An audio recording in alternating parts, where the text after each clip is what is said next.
Vidyakumar IS Academy Institute for your success. Friend previous year கொஸ்டினும் நம்ம வெப்சைட்லேயும் அவைலபிளாக இருக்குது, ஆப்லேயும் அவைலபிளாக இருக்குது. நீங்கள் அங்கே போய் டவுன்லோட் பண்ணிக்கலாம். கீழே கமெண்ட்டில் போட்டிருக்காங்க பாருங்கள். பிவைக்கு அவைலபிள் வெப்சைட் போய் பாருங்கள், வெப்சைட்டில் இருக்கும். ஃப்ரெண்ட் அதான் ஃப்ரெண்ட் என்ன சொல்கிறேன்னா, நீங்கள் எது எக்ஸாம் பாஸ் பண்ணுறதுக்கு கண்டிப்பாக என்ன வேணும் அப்படின்னா வந்து ஒன்று நல்ல தரமான மெட்டீரியல் வேணும். செகண்ட் வந்து என்னென்னா டெஸ்ட் பேட்ச் வேணும். இது ரெண்டு இருந்தால் தான் எக்ஸாம் பாஸ் பண்ண முடியும். ஸோ அதை நோக்கமாச்சு தான் நம்ம என்ன பண்ணுறோம் அப்படின்னா குரூப் 2A வந்து சும்மா நம்ம கிளாஸ் அட்டன் பண்ணுறோம் ஏனோ தானோ அப்படின்னு இல்லாமல் சீரியஸாக நீங்கள் இருக்கிற ஸ்டூடெண்ட்டுக்கு நம்ம லைவ் கிளாஸ் வந்து ஃப்ரீயாகவே எடுக்கிறோம் அப்படின்னு பார்க்குறோம். ஸோ நம்ம ஒரு ஃபேக்கல்டி டீம் வந்து ஒரு 5 பேர் வந்து உங்களுக்கு கிளாஸஸ் வந்து எடுத்து கொடுக்குறோம். இதில் எனக்கு என்ன வேணும்னா ரிசல்ட் வேணும். ரிசல்ட் எப்படி கிடைக்கும் அப்படின்னா வந்து பார்த்தீங்கன்னா நீங்கள் சின்சியராக டெய்லி நடத்துறது, அன்னைக்கே போயிட்டு படிக்கிறது, அடுத்த நாள் வந்து ரிவிஷன் பண்ணுறது. இப்போ நம்ம எடுத்துட்டோம்னா அதுதான் நான் திருப்பி சொல்லிட்டு இருக்கேன். ஸோ அப்போ புத்தகத்தை அண்டர்லைன் பண்ணி அதை ரிவைஸ் பண்ணாவே போதும், இந்த எக்ஸாமை நம்ம கிராக் பண்ணிடலாம் அப்படின்னு பார்க்குறோம். அப்புறம் டெஸ்ட் பேட்ச் வந்து ஸோ அப்போ நம்ம இதை பண்ணாமல் நான் நோட்ஸ் மேக்கிங் பண்ணுறேன், அதை பண்ணுறேன், இதை பண்ணுறேன்னு சொல்லிட்டு போட்டு குழப்பிட்டு இல்லாமல் சிம்பிளாக மொத்தம் ஒரு 6 புக்கு. இந்த 6 புக்கு என்ன பண்ண போகுது அப்படின்னா ஜிகேல 75 வந்து எடுக்கிறதுக்கான கரண்ட் பேஸ் நம்மளோட சேர்த்துட்டோம்னா 75 வந்துருப்போம். அப்புறம் ஆப்டிடியூட் வந்து ஸோ அது வந்து 25 வந்து. அதுக்கப்புறம் என்ன தமிழ் இருக்கு, இங்கிலீஷ் இருக்கு. ஸோ அதை வந்து நீங்கள் ஸ்கோர் பண்ணுறதுக்கு ஒரே ஒரு சிங்கிள் புக்கு தான். ஸோ அப்போ இதில் நீங்கள் திருப்பி படிக்கிறது அப்படின்றது வந்து நல்ல விஷயம் வந்து. இதில் வந்து நீங்கள் வந்து நான் சிக்கனமாக இருக்கேன், சிக்கனத்தை கடைபிடிக்கிறேன் அப்படின்னு சொல்லி நீங்கள் இதெல்லாம் யோசிக்காதீங்க வந்து. புத்தகம் அப்படின்றது வந்து கண்டிப்பாக அவசியம் தேர்வில் வெற்றி பெறுவதற்கு வந்து.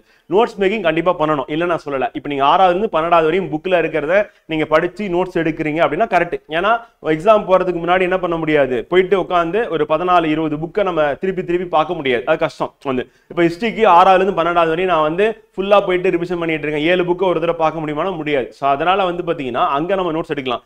இங்கே வந்து பார்த்தீங்கன்னா அதையும் நம்ம சிம்பிளிஃபை பண்ணி வந்து என்ன பண்ண போகிறோம், நோட்ஸ் எடுக்க வேண்டியதில்லை, அண்டர்லைன் பண்ணி ஹைலைட் பண்ணி நீங்கள் ரிவிஷன் பண்ணால் போதும் அப்படின்னு சொல்லி நம்ம ஃபிக்ஸ் பண்ணியிருக்கோம் வந்து. ஸோ அதனால் இதை பற்றி இதில் வந்து நீங்கள் சிக்கனத்தை கடைபிடிக்கிறேன் அப்படின்னு சொல்லி யோசிக்காதீங்க. சென்னையில் தங்கி படிக்கக்கூடிய மாணவர்கள் நிலைமை வந்து என்னன்னு தெரியுமா, ஒரு மாதத்துக்கு 7000 ரூபாய் அப்படின்னு சொல்லி செலவு பண்ணிட்டு இருக்கணும் வந்து. ஆனால் இங்கே தான் வந்து உட்காந்துட்டு அதுக்கப்புறம் என்ன பண்ண மாட்டாங்க, பெண் வாங்க மாட்டாங்க, அதை பண்ண மாட்டேன், டெஸ்ட் ஜாயின் பண்ண மாட்டேன், நானே சுயமாக படிக்கிறேன்னு உட்காந்து 2-3 வருஷம் படிச்சுட்டு இருப்பாங்க வந்து. அப்போ வருஷத்துக்கு வந்து பார்த்தீங்கன்னா கிட்டத்தட்ட 1 லட்ச ரூபான்னு சொல்லிட்டு 3 வருஷத்துக்கு 3 லட்ச ரூபா வந்து பேரண்ட்ஸ்க்கு வந்து என்ன பண்ணுவாங்க, செலவு வச்சுட்டு உட்காந்துட்டு இருக்காங்க. நான் என்ன சொல்றேன்னா, இந்த எக்ஸாமுக்கு என்ன தேவையோ டெஸ்ட் போடணும் வந்து, புத்தகம் வாங்கணும், ரிவிஷன் பண்ணணும், நல்ல ஒரு இடத்துல கம்ஃபர்டபுளா சேரை போட்டு உட்காந்தோமா வந்து ஒரு நாளைக்கு வந்து 10 மணி நேரம் 6 மணி நேரம் உட்காந்து படிச்சோமான்னு சொல்லி இதெல்லாம் என்ன தேவையோ அதெல்லாம் பண்ணிக்கோங்க, அவ்வளவுதான் வந்து. இதுல வந்து நான் அப்படி பண்ணணுமா இப்படி பண்ணணுமா கேட்காதீங்க. ஒரே ஆப்ஷன் தான் வந்து, கண்டிப்பா புத்தகம் இருக்கணும். அதை வச்சு தான் ரிவைஸ் பண்ணாதான் நீங்க என்ன பண்ண முடியும், எக்ஸாம் கிராக் பண்ணணும். இந்த புத்தகத்தை வந்து நீங்க சர்வீஸ் வாங்கின புக்கை எப்படி மாத்துறது, கிளாஸ்ல நான் சொல்ற முக்கியமான பாயிண்ட்ஸ் அண்டர்லைன் பண்றது, அதை ரிவைஸ் பண்றது, அதுக்கப்புறம் டெஸ்ட் எழுதிட்டு டெஸ்ட்ல கூடுதலா சொல்ற டிஸ்கஷன்ல சொல்லக்கூடிய பாயிண்ட்ஸ் எக்ஸ்பிளனேஷன்ல கொடுக்கறது என்ன பண்ணணும், கூடுதலா கேள்வி கேட்டிருப்பாங்க அதை எடுத்துட்டு வந்து எழுதணும். அப்புறம் பிவைக்யூல அடிஷனலா என்ன இருக்கோ அதை எடுத்துட்டு வந்து எழுதணும். அப்ப இந்த 3 வேலையும் பண்ணி அதை திருப்பியும் ரிவிஷன் பண்ணணும். ஸ்டேஜ் பை ஸ்டேஜ் பண்ணணும். இப்போ கிளாஸ் பேஸ் பண்ணி ரிவிஷன் பண்ணுவீங்க, டெஸ்ட் முடிச்சோடனே சில பாயிண்ட்ஸ் ஆட் பண்ணுவீங்க, ஆட் பண்ணிட்டு அதை திருப்பி ரிவைஸ் பண்ணுவீங்க. அப்புறம் என்ன பண்ணுவீங்க, பிவைக்யூ பார்த்துட்டு திருப்பி அதுல இருக்க சில பாயிண்ட்ஸ் ஆட் பண்ணுவீங்க, அதையும் சேர்த்து ரிவைஸ் பண்ணுவீங்க. இப்படி போகும்போது தான் நம்ம என்ன பண்ண முடியும்னா எக்ஸாம் வந்து கிராக் பண்ண முடியும் அப்படின்னு பார்க்குறோம். இதுதான் வந்து ஒரே வழி, ஈஸியான வழி அப்படின்னு பார்க்குறோம் எக்ஸாமை கிராக் பண்றதுக்கு. இதை விட்டுட்டு நான் அப்படி பண்ணட்டுமா இப்படி பண்ணட்டுமா அப்படின்னா நீங்க யோசிக்கிறதுக்குலாம் வேலையே கிடையாது வந்து. உண்மையிலே அதுதான் வந்து. ஏன்னா இருக்கிற காலம் வந்து குறுகிய காலத்துல நீங்க எதிர்பார்க்குற ரிசல்ட். இப்போ நான் குரூப் 4 எக்ஸாம் எழுதி பாஸ் பண்ணணும், இதுதான் ஃபாலோ பண்ணியாகணும். குரூப் 2A நான் வந்து ப்ரிலிம்ஸ் எழுதி நான் 2 மெயின்ஸும் கிளியர் பண்ணணும், 2A மெயின்ஸும் கிளியர் பண்ணணும், நீங்க இதுதான் ஃபாலோ பண்ணியாகணும். 2 மெயின்ஸுக்கும் குரூப் 1 மெயின்ஸுக்கும் என்ன பண்ணலாம் அப்படின்னா நோட்ஸ் எடுக்கலாம். அப்போ வந்து நம்ம நோட்ஸ் எடுக்கலாம். இப்போ வந்து என்ன பண்ணணும் அப்படின்னா புத்தகத்தை அண்டர்லைன் பண்ணி ஹைலைட் பண்ணிட்டு ரிவிஷன் பண்ணிட்டு போறது சரியான வழியா இருக்கும் வந்து. ஸோ நான் இதை விட்டுட்டு நான் போயிட்டு இங்கே கிளாஸ் அட்டன் பண்ணிட்டு நான் புத்தகத்தில் தேடி படிக்கிறேன், லைப்ரரியில் இருக்க புக்கை படிக்கிறேன், இதெல்லாம் தேவையே இல்லை. உங்ககிட்ட எப்பவுமே ரெடிமேடாக அவைலபிளா புத்தகம் இருந்தால் தான் டக்குன்னு காலையில் எழுந்திருக்கிறீங்க, தமிழ் படிக்கிறீங்க, அடுத்து ஒரு 1.5 மணி நேரம் படிக்கிறீங்க, அடுத்து இன்னொரு சப்ஜெக்ட் சொல்லி ஒரே நாளில் வந்து பார்த்தீங்கன்னா இப்போ நம்ம சயின்ஸ் நடத்திருக்கோம், ஜாகிரபி நடத்திருக்கோம், ஹிஸ்ட்ரி நடத்திருக்கோம், தமிழ் போயிட்டு இருக்கு, மேக்ஸ் போயிட்டு இருக்கு.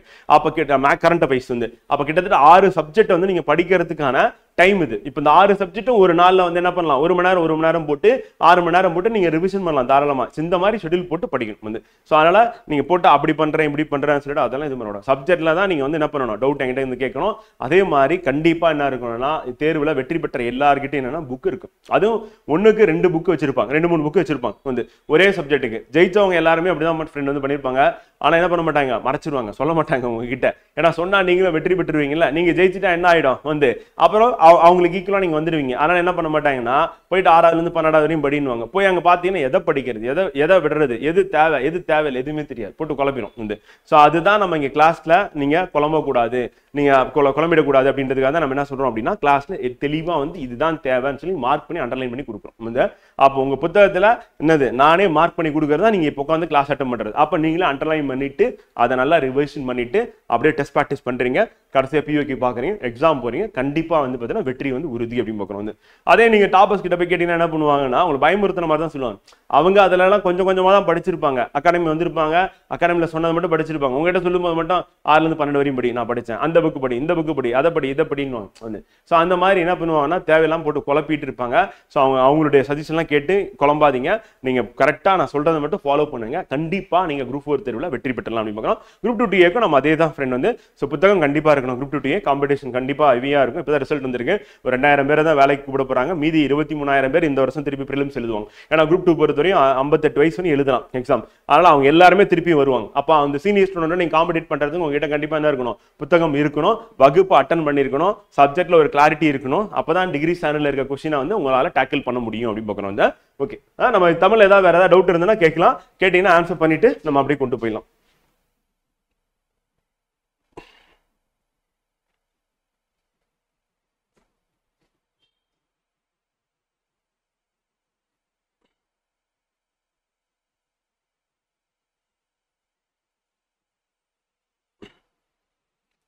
ஃப்ரெண்ட் ரிப்ளை வந்துருச்சு பாருங்க. வந்து பாபு கால் பண்ணுங்க, கால் பண்ணீங்கன்னா உங்களுக்கு இப்போ ரிப்ளை பண்ணிடுவாங்க. Okay okay friend. சரி கிளாஸ் போயிடலாமா? வேற தமிழ் ஏதாவது டவுட் இருக்கா?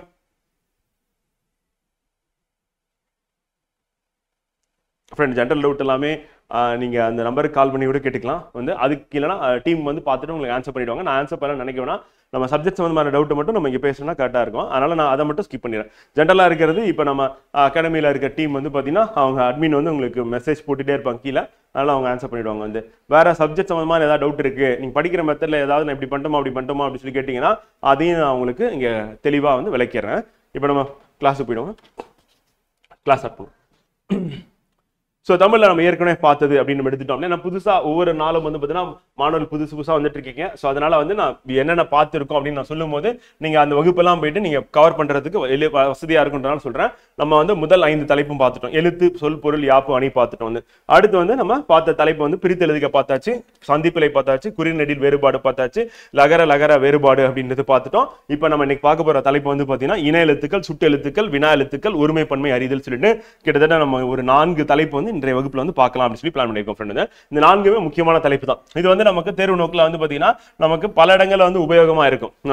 கேள்வியா கேட்கும் போது வந்து பார்த்தீங்கன்னா இதை டைரக்டாவும் கேட்டுருவாங்க, இது இன்டைரக்டா மற்ற இடங்களில் பயன்படக்கூடிய ஒன்றா வந்து இருக்க போது அப்படின்னு சொல்லி பார்க்குறோம். ஸோ இதுதான் வந்து நம்ம இன்றைய பார்க்கல தலைப்புகள் அப்படின்னு சொல்லி பார்க்குறோம். நம்ம புத்தகத்தில் என்னென்ன சாப்டர்ல இருக்குன்னா 5, 6, 7, 8 தலைப்புகள் இருக்கு அப்படின்னு பார்க்குறோம். வாங்க பார்க்கலாம். இன எழுத்துக்கள். அப்ப இன எழுத்துக்கள் அப்படின்னு சொல்லும்போது சில எழுத்துக்களுக்கு இடையே ஒலிக்கும் முயற்சி, பிறக்கும் இடம் ஆகியவற்றில் ஒற்றுமை உண்டு. இவ்வாறு ஒற்றுமை உள்ள எழுத்துக்களை தான் நம்ம என்ன சொல்றோம் அப்படின்னா இன எழுத்துக்கள் அப்படின்னு சொல்லி சொல்றோம். வந்து சோ அப்போ ஒலிக்கும் முயற்சி வந்து ஒலிக்கும் முயற்சி அப்படி சொல்லும்போது என்னது, ஒலிக்கும் முயற்சி ஒரே மாதிரி தான் இருக்கு, வாயை திறத்தல்ல பிறக்குது அப்படின்னு பார்க்குறோம். வந்து சோ அப்ப அப்படின்னும் போது வந்து பாத்தீங்கன்னா ரெண்டு என்ன சொல்லலாம், இன எழுத்து அப்படின்னு சொல்லி சொல்லலாமா. சோ அந்த மாதிரி வந்து பாத்தீங்கன்னா இக்கு இங்கு அப்படின்னு சொல்லலாமா. இப்ப இங்கு இக்கு ரெண்டுமே சொல்லும் போது ஒரே மாதிரி தானே இருக்கு. அப்ப ஒலிக்கும் முயற்சி பிறக்கக்கூடிய இடம் அப்படின்றது ஒரே மாதிரி இருக்கிறதுனால தான் நம்ம என்ன சொல்றோம் அப்படின்னா இன எழுத்துக்கள் அப்படின்னோம். அப்ப 6 வல்லின மெய் எழுத்துக்களும் 6 மெல்லின எழுத்துக்களும் இன எழுத்துக்கள் ஆக முடியும். அப்ப 6 வல்லின மெய் எழுத்துக்களும் 6 மெல்லின எழுத்துக்களும் இன எழுத்துக்களா இருக்கு. அப்ப வல்லின மெய் எழுத்துக்களும் மெல்லின வந்து மெய் எழுத்துக்களும் வந்து பாத்தீங்கன்னா மெல்லின மெய் எழுத்துக்களும் ரெண்டுமே என்ன இன எழுத்துக்கள். அப்ப வல்லினம் மெல்லினம் அப்படின்னா என்னது, நம்ம திருப்பி கிளாஸ்ல சொல்லிட்டே தான் இருக்கோம். வந்து கசட தப்பற அப்படின்னா வல்லினம் வந்து. அப்ப மெல்லினம் அப்படின்னா என்ன சொல்லுவோம், ஞஞன நமன. அப்ப ஞஞன நமன அப்படின்னும் போது வந்து பாத்தீங்கன்னா பாருங்க, இந்த ஞ ஞ ந ந ம ந வந்து மேல புள்ளி வச்சீங்கன்னா அதான் மெய் எழுத்து அப்படின்னு பாக்குறோம். அதே மாதிரி கசட தப்பற க ச ட த ப ர வந்து. அப்ப கசட தப்பற அப்படின்னும் போது வந்து பார்த்தா மேல புள்ளி வச்சுன்னா இக்கு இச்சு இட்டு இத்து இப்பு இரு அப்படின்னு சொல்லி பார்க்கறோம். சோ அப்ப இதுக்கு என்னமானது என்னப்பா, இக்கு இங்கு, இஞ்சு இச்சு, இன்னு இட்டு, இந்து இத்து, இம்மு இப்பு, இன்னு இரு. அப்ப ப்ரொனன்சியேஷன்லயே பாருங்க, அப்படி நம்ம ஒலிக்கும் போது உச்சரிக்கும் போது வந்து பாத்தீங்கன்னா ஒரே மாதிரியான உச்சரிப்பு ஏற்படக்கூடிய வகையில பிறக்குது அப்படின்னு பார்க்குறோம். பிறப்புல வந்து என்ன சொல்றோம், ஒரே மாதிரி இருக்கு. ஸோ அதுதான் என்ன சொன்னோம், இன எழுத்துக்கள். அப்போ வல்லினமும் மெல்லினமும் என்னது, ஒன்றோட ஒன்று வந்து பார்த்தீங்கன்னா பொருத்தமா இருக்கிறதுனால என்ன சொல்றோம் அப்படின்னா அது வந்து இன எழுத்துக்கள் அப்படின்னு. அப்போ சொற்களின் மெல்லின மெய் எழுத்துக்களை அடுத்து பெரும்பாலும் அதன் இனமாகிய வல்லின எழுத்து வரும். அப்போ மெல்லின மெய் எழுத்து இருக்கு. மெல்லினம்னா என்னது, ஜஞ்சன நமன அப்படின்னு வந்துச்சுன்னா, இங்கு வந்துச்சுன்னா பக்கத்துல என்ன இருக்கும், இக்கு கண்டிப்பா இருக்கும். இக்குன்னா கா இருக்கும், இக்கு கூட்டல் ஆல இருக்கும் வந்து. அதே மாதிரி இஞ்சு இருக்கு அப்படின்னா பக்கத்துல கண்டிப்பா என்ன இருக்கும், இச்சு இருக்கும். இச்சுக்கு பதிலா சி கூட இருக்கலாம். சீனா இச்சு கூட்டல் ஈ அப்படின்னு பார்க்கணும். மொத்தத்துல பிரிச்சிங்கன்னா அந்த உயிர்மை எழுத்துல பிரிச்சிங்கன்னா என்ன மெய் எழுத்து இருக்கும் அப்படின்னு பாத்தீங்கன்னா இந்த மெய் எழுத்து தான் உட்கார்ந்துட்டு இருக்கும். அப்ப இந்த மெல்லின மெய் எழுத்து இருக்குல்ல, அந்த மெல்லின மெய் எழுத்துக்கு பக்கத்துல இருக்கக்கூடியது உயிர்மை எழுத்தா தான் இருக்கும். அந்த உயிர்மை எழுத்தை பிரிச்சு பாத்தீங்கன்னா என்னவா இருக்கும் அப்படின்னா உள்ளுக்குள்ள இக்கு உட்கார்ந்துட்டு இருக்கும் சைலண்டா வந்து. அதே மாதிரி இன்னுக்கு பக்கத்துல வந்து இட்டு வந்து உள்ள உட்கார்ந்துட்டு இருக்கும் அப்படின்னு பார்க்கிறோம். இப்ப எடுத்துக்காட்டு பார்த்தா உங்களுக்கு வந்து புரிஞ்சிடும். சோ அப்ப வல்லினம் அப்படின்னும் போது அதுக்கு இனமானது என்னன்னா மெல்லின எழுத்துக்கள். அப்ப வல்லின எழுத்துக்கள் அப்படின்னும் போது இங்குக்கு இனமானது என்ன, சரி இப்ப மெல்லின மெய் எழுத்துக்கள் அப்படின்னு இங்குக்கு இனமானது இக்கு அப்படின்னு பார்க்கிறோம். சோ அது வந்து இருக்கும். அப்ப சொற்களின் மெல்லின மெய் எழுத்தை அடுத்து பெரும்பாலும் அதன் இனமாகிய வல்லின மெய் எழுத்து வரும். அப்ப சொற்கள்ல மெல்லின மெய் எழுத்தை அடுத்து பெரும்பாலும் என்னவா இருக்கணும்னா வல்லின மெய் எழுத்து வரும் அப்படின்னு பார்க்கிறோம். அப்ப இங்கு இருந்ததுன்னா பக்கத்துல கண்டிப்பா இக்கு இருக்கும். இஞ்சு இருந்ததுன்னா பக்கத்துல இச்சு இருக்கும். இன்னும் இருந்ததுன்னா இட்டு இருக்கும் அப்படின்னு பார்க்கிறோம். சோ இடையின எழுத்து ஒரே இனமாகும். அப்ப இடையினம் என்னது, ஒரே இனம். இடையினம் யாரு, இடையினத்துல என்ன வருது, ஈ வருதா. அப்ப என்ன ஞாபகம் வச்சுன்னு, யார் ஞாபகம் வச்சுன்னு சொன்னா, அப்ப யானா யரள வளல அப்படின்னு பார்க்கிறோம் வந்து. அப்ப 6 மொத்தம் நம்ம மெய் எழுத்துக்கள் அப்படின்னு எடுத்துட்டோம் அப்படின்னா மொத்தம் எத்தனை இருக்கு, 18 இருக்கு அப்படின்னு பார்க்கிறோம். எப்படி பிரிக்கிறோம் அப்படின்னா வந்து வல்லினம் மெல்லினம் இடையினம். அப்ப வல்லினம்னா கசட தப்பற, மெல்லினம் அப்படின்னா வந்து ஞஞ்சன நமன, இடையினம் அப்படின்னும் போது யரள வளல அப்படின்றோம். சோ அப்ப அப்படி நம்ம பிரிச்சிட்டோம் அப்படின்னா கரெக்டா இருக்கும் வந்து, ஞாபகம் வச்சுட்டோம் கரெக்டா இருக்கும். இப்ப பாருங்க இங்க பாத்தீங்கன்னா வந்து நம்ம என்ன சொன்னோம், இங்குக்கு அப்புறம் இக்கு வரணும்னு சொன்னோமா. இப்ப பாருங்க திங்கள் அப்படின்னு இருக்கா. அப்ப திங்கள் அப்படின்னும் போது என்னன்னா இங்கு அப்படின்னு இருக்கு, அது பக்கத்துல கா இருக்கு. கால என்ன இருக்கு, இக்கு கூட்டல் ஆ அப்படின்னு பாக்குறோம். அப்ப இக்கு கூட்டல் ஆ அப்படின்னும் போது என்னது, அந்த இடத்துல வந்துருச்சா வந்து வல்லினம் வந்துருச்சா, மெல்லினத்துக்கு என்னமான வல்லினம் வந்துருச்சா. அப்ப மஞ்சள் இருக்கு, சா இருக்கு. சானா என்னது, இச்சு கூட்டல் ஆ அப்படின்னு பாக்குறோம். அப்ப இச்சு வந்துருச்சா. அப்ப இஞ்சுக்கு இச்சு வந்துருச்சா. மண்டபம் அப்படின்னு பார்க்கும்போது டா அப்படின்னு இருக்கு. அப்ப டா அப்படின்னு நம்ம எப்படி பிரிப்போம், இட்டு கூட்டல் ஆ அப்படின்னு பிரிப்போம். அப்ப இட்டு வந்துருச்சா, இன்னுக்கு இட்டு வந்துருச்சா. அடுத்து சந்தலம் அப்படின்னும் போது இந்துக்கு அப்புறம் தா இருக்கு. தா என்னது, இத்து கூட்டல் ஆ வந்து. சோ அப்ப இந்துக்கு இத்து வந்துருச்சு. அம்பு அப்படின்னும் போது பூ அப்படின்றது என்ன, இப்பு கூட்டல் ஊ அப்படின்னு பாக்குறோம். சோ அப்ப இம்முக்கு இனமானது என்னது, இப்பு அப்படின்னு பாக்குறோம், அது வந்துருச்சு வந்து. தென்றல் அப்படின்னும் போது வந்து பாத்தீங்கன்னா ரா, ரா வந்து என்னன்னா இரு கூட்டல் ஆ வந்து. அப்ப இரு கூட்டல் ஆ அப்படின்னு பாக்குறோம். அப்ப இன்னுக்கு இரு வந்துருச்சா வந்து. சோ அப்ப நம்ம இங்க பார்க்கக்கூடியது எல்லாமே மேலினத்துக்கு இனமான வல்லினம் அப்படின்னு பக்கத்திலே பெரும்பாலும் வரும் அப்படின்னு பாக்குறோம். சோ அதுதான் இங்க எடுத்துக்காட்டா கொடுத்திருக்கோம். மேல அந்த பிக்சர்லயும் அதுதான் இருக்கு அப்படின்னு பாக்குறோம். அடுத்து வந்து இடைநிலை எழுத்துக்கள் ஆரம் யரள வளல அப்படின்னா ஒரே இனமாகும். யரள வளனும் மேல புள்ளி வச்சுட்டா அந்த மெய் எழுத்து இ இர் இல் இவ் இல் இல் அப்படின்னு பார்க்கணும். எப்படி உச்சரிக்கணும், அந்த எப்படி பிறக்கும் அப்படின்றது நம்ம நேற்றைய வகுப்புல பார்த்துருந்தோம் அப்படின்னு சொல்லி பார்க்கணும். அடுத்து இடைநிலை எழுத்துக்கள் ஆறும் வந்து பாத்தீங்கன்னா யரளவல ஒரே இனமாக வந்து இருக்கு. அடுத்து வந்து பாத்தீங்கன்னா இப்ப அதே மாதிரி உயிர் எழுத்துக்கள் அப்படின்னு எடுத்துக்கும் போது அதுலயும் எப்படி இருக்கு அப்படின்னா இனமான எழுத்துக்கள் இருக்கு. இப்ப எக்ஸாம்பிள் வந்து ஆ ஆ வந்து பாத்தீங்கன்னா ஆக்கு இனமானது என்னன்னா ஆ வந்து, ஈக்கு இனமானது ஈ வந்து, ஊக்கு இனமானது ஊ வந்து, ஏக்கு இனமானதுன்னா ஏ வந்து, ஐக்கு அப்படின்னும் போது ஐ நெடில் அதுக்கு இனமான குறியில என்ன சொல்ற பாக்குறோம் அப்படின்னா ஈ அப்படின்னு பாக்கணும். சோ அப்ப ஐக்கு இனமானது என்ன ஈ. அதே மாதிரி அவுக்கும் இனமானது வந்து இருக்கு வந்து. ஆனா நம்ம வந்து குறிப்பிடும் போது வந்து பாத்தீங்கன்னா குறில் நெடில் அப்படின்னு குறிப்பிட்டோம்னா 5 குறில் வந்துடும், 7 நெடில் வந்துடும் வந்து. அப்ப அந்த 7ல வந்து பாத்தீங்கன்னா ஐக்கு அப்படின்னு நம்ம ஏற்கனவே மேட்ச் பண்ணல. ஆனா அதுக்கு இனமானதா எது கருதப்படுகிறது அப்படின்னா ஐக்கு வந்து ஈ வருது, அவுக்கு வந்து என்ன வரும், ஊ வரும். அப்ப ஓக்கு ஓ அப்படின்னு பார்க்கணும் வந்து. அப்ப ஊ என்ற எழுத்து வந்து பாத்தீங்கன்னா ஊக்கு இனமாவும் இருக்கும், ஊ வந்து பாத்தீங்கன்னா ஊக்கு இனமாவும் இருக்கும்.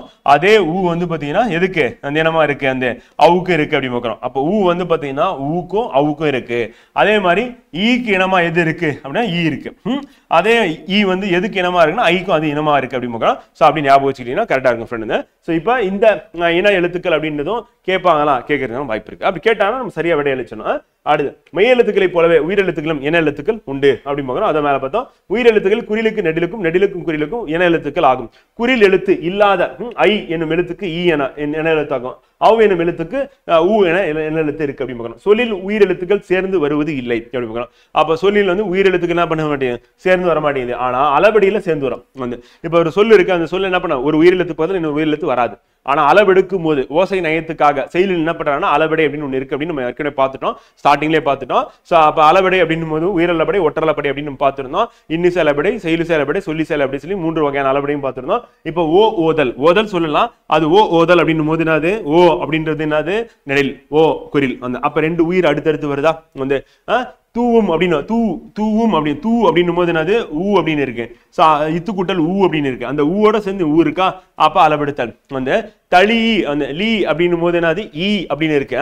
அப்ப ஈ அப்படின்னு இருக்கு. இல்லு கூட்டல் ஈ அப்படின்னு இருக்கு. அந்த ஈ அப்படின்னு பக்கத்துல ஈ வருதா. சோ அப்ப வந்து என்ன சொல்றோம், அங்க வந்து பாத்தீங்கன்னா 2 உயிர் அடுத்தடுத்து வருது அப்படி பார்க்கிறோம். சோ அப்ப இணையெழுத்தா வருது. இணையெழுத்துனா இப்போ ஓன்னு இருந்தா ஊ தான் வரும், ஊ இருந்தா ஊ தான் வரும், ஈ அப்படின்னு இருந்தா ஈ தான் வரும். ஸோ அப்போ நம்ம சொல்லும் போது இந்த தூவை நான் எப்படி பிரிக்கிறேன் அப்படின்னா இத்து கூட்டல் ஊ அப்படின்னு பிரிக்கிறேன். அப்படி பிரிச்சாதான் உங்களுக்கு புரியும். வந்து அதே மாதிரி இந்த லீ அப்படின்றத நான் எப்படி பிரிக்கிறேன்னா இல்லு கூட்டல் ஈ அப்படின்னு பிரிக்கிறேன். அப்படி பிரிச்சாதான் உங்களுக்கு புரியும். வந்து ஸோ அப்போ நம்ம என்ன சொல்றோம் அப்படின்னா வந்து பார்த்தீங்கன்னா அதோட இன எழுத்தா இது வந்து இருக்கு அப்படின்னு சொல்லி பார்க்கணும். தமிழ் எழுத்துக்களில் ஆயுத எழுத்துக்கு மட்டுமே இன எழுத்து இல்லை. இது ஞாபகம் வச்சு. எந்த எழுத்துக்கு இன எழுத்து இல்லை அப்படின்னு கேட்டுருவோம். கேட்டானா கரெக்டாக சொல்லிடும். இப்ப நம்ம இன எழுத்து இல்லாதது எது அப்படின்னு சொல்லி பார்க்கும்போது வந்து பாத்தீங்கன்னா எதுக்கு கிடையாது, வந்து ஆயுத எழுத்து கிடையாது. வந்து அதே வந்து அப்ப எரள வளல அப்படின்னு பார்த்தோம்ல அந்த இடையினம் அப்படின்னு சொல்லிட்டு, சோ அதுக்கு வந்து இன எழுத்து இருக்கா அப்படின்னா இது எல்லாம் ஒரே இனம் அப்படின்னு பார்க்கலாம். எரள வளல ஒரே இனமா வந்து இருக்கு. அப்ப இனமா இருக்கிறது, அப்ப இன எழுத்து இல்லாதது எது அப்படின்னா தனித்து இருக்கிறது என்னன்னா ஆயுத எழுத்து அப்படின்னு பார்க்கிறோம். வல்லினம் மெல்லினத்துக்கு வந்து இன எழுத்தா வந்து இருக்கு. அதே மாதிரி குரில் நெடில் உயிரெழுத்துல வந்து இருக்கு. ஐக்கும் அவுக்கும் இருக்கு அப்படின்னு சொல்லி பார்த்தோம். ஐக்கு வந்து ஈயாவும் அவுக்கு வந்து ஊவாவும் இருக்கு. ஆயுத எழுத்துக்கு மட்டும் இல்ல. அவ்வளவுதான் முடிஞ்சிருச்சு ஃப்ரெண்ட். சோ இதுதான் வந்து பாத்தீங்கன்னா இன எழுத்துக்கள் அப்படின்னு டாபிக். அடுத்து நம்ம பார்க்க போறது என்ன அப்படின்னா சுட்டெழுத்துக்கள்.